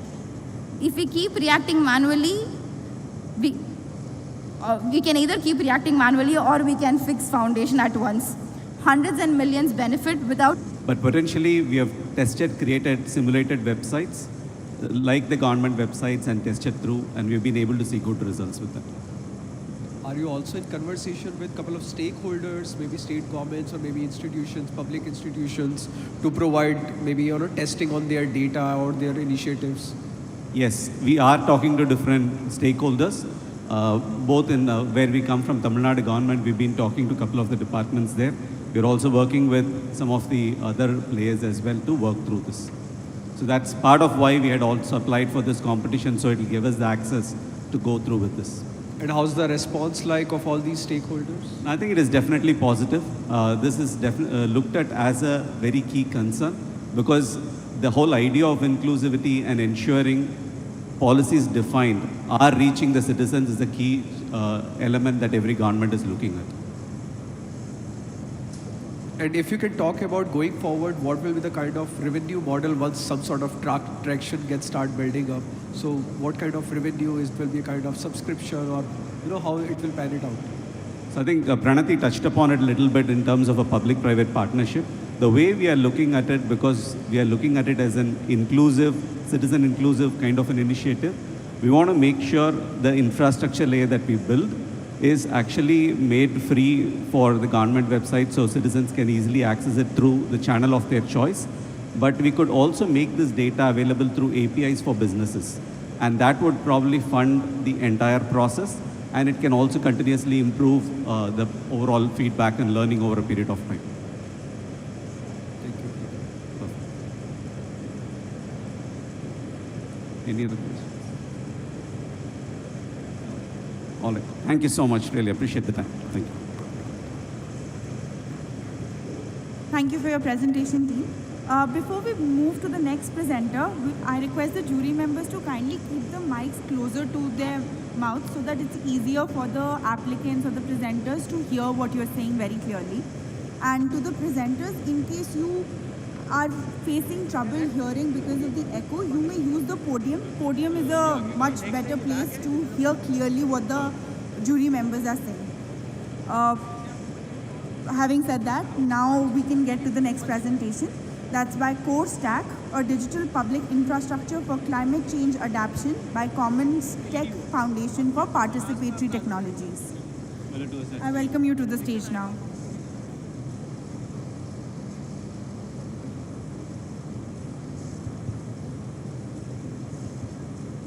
Hi, this is working? Great. Hi, good afternoon, everyone. Thanks so much for having us here. I'm presenting on behalf of our very unique startup. CoStack is a network startup. It's a team of many different organizations and individuals who have come together, from computer scientists, environment engineers, product managers, designers, to build this stack. So I'll begin to explain what we're doing. Through very deep immersion into rural areas, we try and really identify what are the key problems that people are facing on the ground and different stakeholders. So for example, from the standpoint of policymakers, water security is a big issue. And they face a question that structures like this farm pond on the left, which is unlined, it's helpful for drought protection and it helps improve groundwater recharge. Whereas the one on the right is a lined farm pond, which is actually used for pumping groundwater and for storing it. Which of these structures is most suitable in a particular landscape? How many such structures can a landscape support? That's important from a policymaker standpoint. For communities, similarly, many communities want to revive traditional water sources and systems where, for example, nutrient-rich runoff that makes its way from hills, forested hills, that's very useful. How do we revive these systems? Where do we get the funding? How do we make that whole process smoother?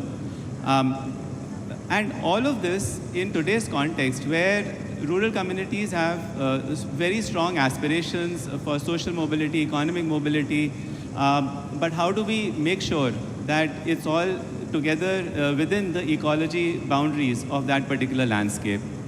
The way we are doing it is in a digital public infrastructure manner, where we have brought many different geospatial data sets together. Many of these are models that we've built ourselves on how land use is changing over time, canopy density, tree health, water stress, how is it all changing over time. On top of these, we build different kinds of models for extracting intelligence, almost like a root cause analysis, that what kind of a problem is a particular landscape facing and what solutions are most appropriate. All of the data and layers are openly accessible through APIs. The data sets are openly shared. And on top of this, we are also building applications for different kinds of stakeholders. So I'll demo some of these. Know Your Landscape is to understand how, in a particular landscape, what are the diverse sets of problems that are being faced, so that program managers or district officials can design interventions appropriately. Commerce Connect is an app in the hands of the community. Somebody in the field, a community volunteer or an NGO frontline worker, who can actually build a micro plan that where exactly in this village should we have a farm pond, where exactly do we need check dams. And similarly, this is really an open ecosystem. We're already seeing many people who have started to build on top of this. So we'll quickly look at this demo of the Know Your Landscape. Let's see if it works. Yeah. So for any state, district, tehsil, we get that description.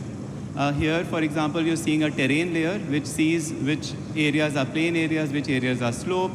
We've got rainfall data sets. We can identify which of these areas are drought-prone areas, which of these areas have a higher sensitivity of surface water stress. So now, in these particular areas, some particular, a very targeted intervention can be designed. These kinds of reports come out automatically, which present statistics on different land use, how things have changed over time. So for example, which areas have seen degradation, that crop areas have degraded to shrubs, or how is cropping intensity, tree cover changing over time, surface water stress, rainfall, evapotranspiration, groundwater stress. All of this information is available in one place. And the next level of intelligence that we're adding on top of this is really customizing all of this to understand what's happening. Similarly, we've built a unique way of describing landscape entities. So we automatically identify surface water bodies. Here we can see how is the water availability changing over time. What is the cropping pattern around this water body? How has that changed over time? Where is this water body located in a particular landscape? And all of this is very helpful from a policymaker standpoint. Yeah. And we'll go to the next, right, which is now an app. This is now bottom up, right? What I showed earlier was top down. This is an app which is now in the hands of a frontline worker, that they can actually go to that location. It's also available entirely offline. and they can build plans in consultation with the community. The key part over here is participation. And so the way it works is that they sit together with the community, they see what kind of works have happened in the area, so that the community can also discuss what kind of works are happening in our village, what works are happening in other villages. These are other layers that show what kind of groundwater recharge is happening, which areas are good for groundwater recharge, and so on. Yeah. So as a result, after all of this process is complete, these kind of forms are filled in consultation with the community, that what kind of demands does the community have for different kinds of water structures. And these forms can be filled with dimensions and such details, and that can be put forth for taken to the Gram Sabha and Panchayat and so on. I'll quickly wrap up. The key part of all of this is that it's already over the last 1 year that we've been in the field, is being used by in 800 villages. It's led to a lot of reduction in time, and it's helping improve the quality of planning happening in the area. People have already started to build on top of this. We're running an innovation challenge where people are building new kinds of solutions using all the data sets. To make all of this financially sustainable, actually we need to work with the community, and our whole idea is that how do we empower the community steward so that they can more effectively build such plans, be in the village, one person per panchayat, and build these plans with the community. And for that, we are building a dashboard where all of this is entirely visible, who's working in which area, what kind of plans they're building. We attach projections that as a result of this plan, how much groundwater will be saved, how much carbon will be sequestered, and so on. And our goal is that in the next 5 years, can we enable 25,000 such landscape stewards to come forth and have a platform where people can come, they can commit funds to funding these landscape stewards. Yeah. So I'll stop here. Like I said, we work with a very large network of partners, and this is all done together with everyone. Thanks.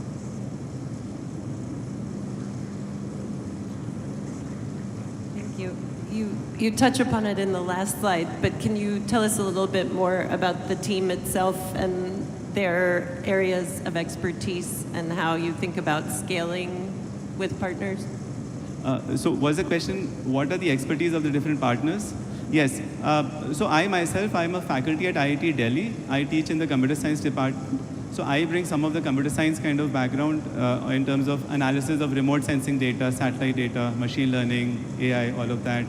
We work with then environment organizations like Well Labs and ATRI, who have a very deep expertise on hydrology, on ecology, all of these aspects, as well as a large of our partners are actually organizations, implementation partners working on the ground. So they are the ones who are actually bringing the problem statements and establishing the community interface.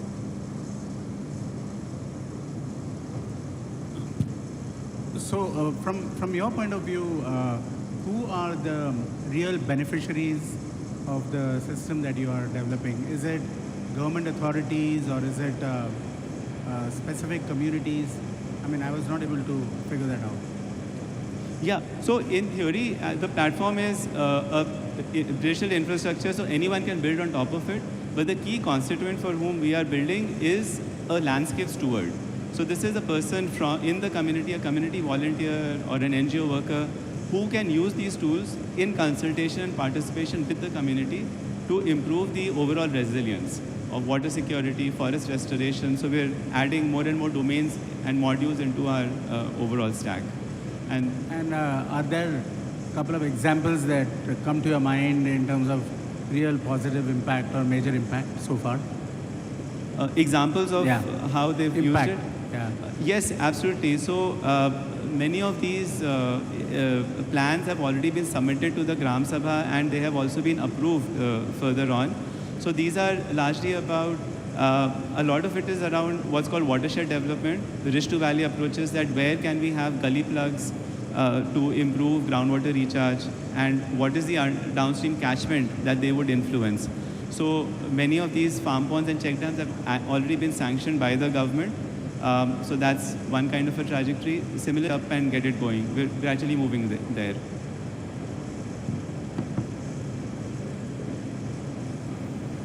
In case there are no further queries, we can wrap up this presentation. Thank you. Thank you, everyone. team.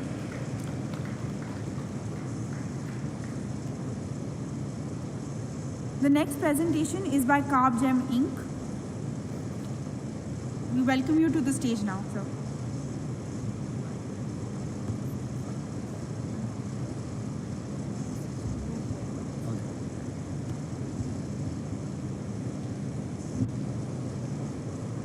Okay, good afternoon. Namaste. My name is Masa Nakajima, CEO of CarbGem.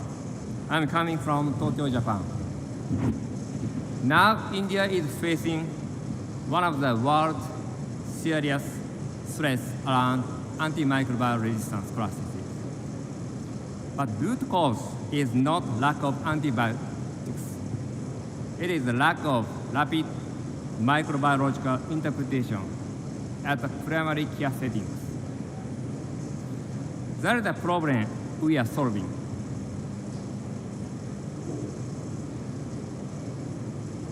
Across India, especially in Tier 2 and Tier 3 cities, there is a severe shortage of trained microbiologists and technicians, professionals. Ground stain interpretation is often unavailable at night, on weekends, or in remote areas. So physicians or doctors need to prescribe broad-spectrum antibiotics empirically, which means just in case. This accelerates antimicrobial resistance, which is AMR. This is not a technology gap. It is a human resource gap. And AI can extend skill expertise. So BITE is an AI-assisted ground stain interpretation system. It works with existing microscope and any smartphones. A technician or microbiologist take a picture of the images from microscopy and upload it securely, and wait 10 seconds, they can receive AI interpretations, which means that no new hardware is required and no workflow disruption will be expected. BITE supports laboratories. It does not replace it. We have a demo movie, but because of the time constraint, I want to skip this time.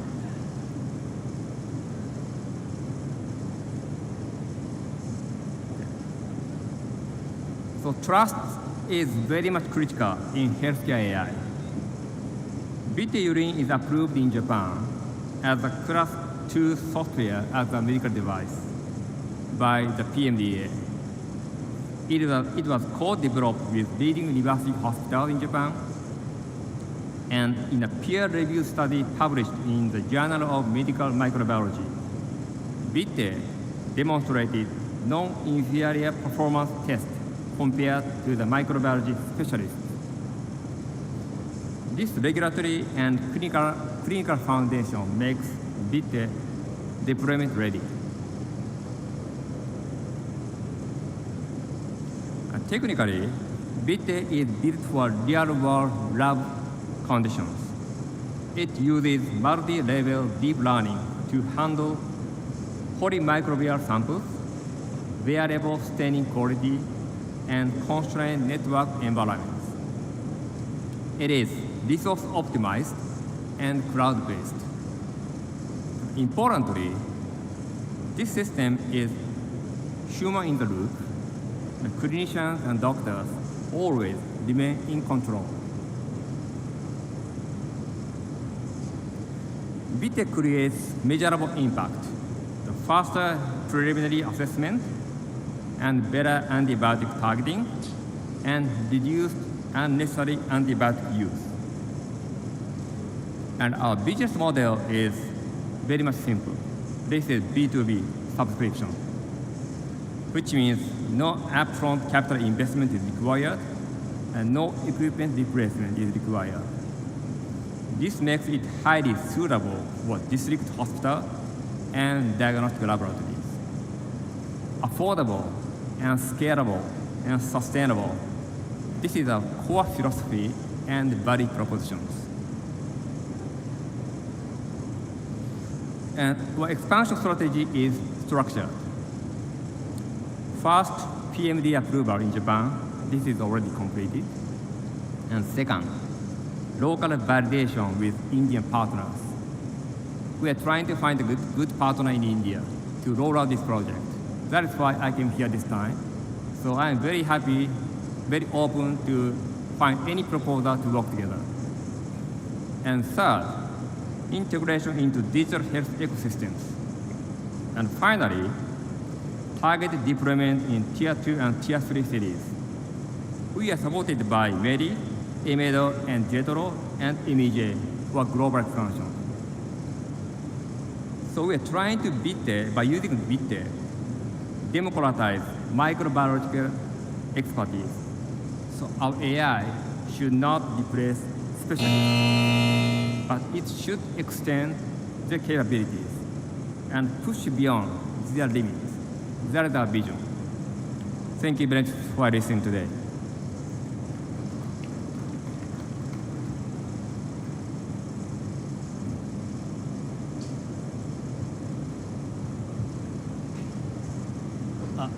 Thank you very much for your presentation.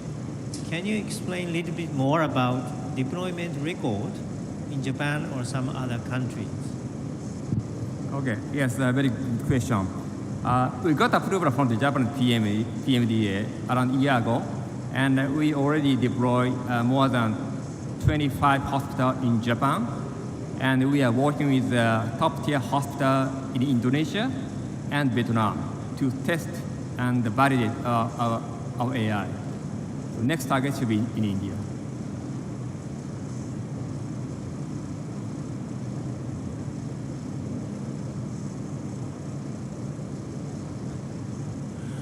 So has this been implemented in Japan, and what is the impact of using this, and what is the current plan for India in terms of, has it been tested out here? I know you're looking for partners.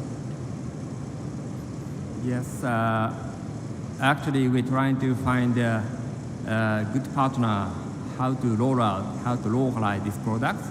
And one of the targets will be some manufacturers or AI developer or government stakeholders.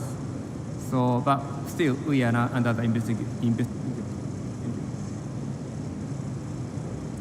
Thank you for your presentation, team. Now, before we go ahead with the next set of presentations, I'd like to inform the participants, the jury members, and the wonderful audience that we have reached the half mark. Now we are through with 10 presentations. We have 10 remaining. We'll be taking a short 5-minute break, and then we will be proceeding with the next set of presentations. Thank you for your patience.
Thank you.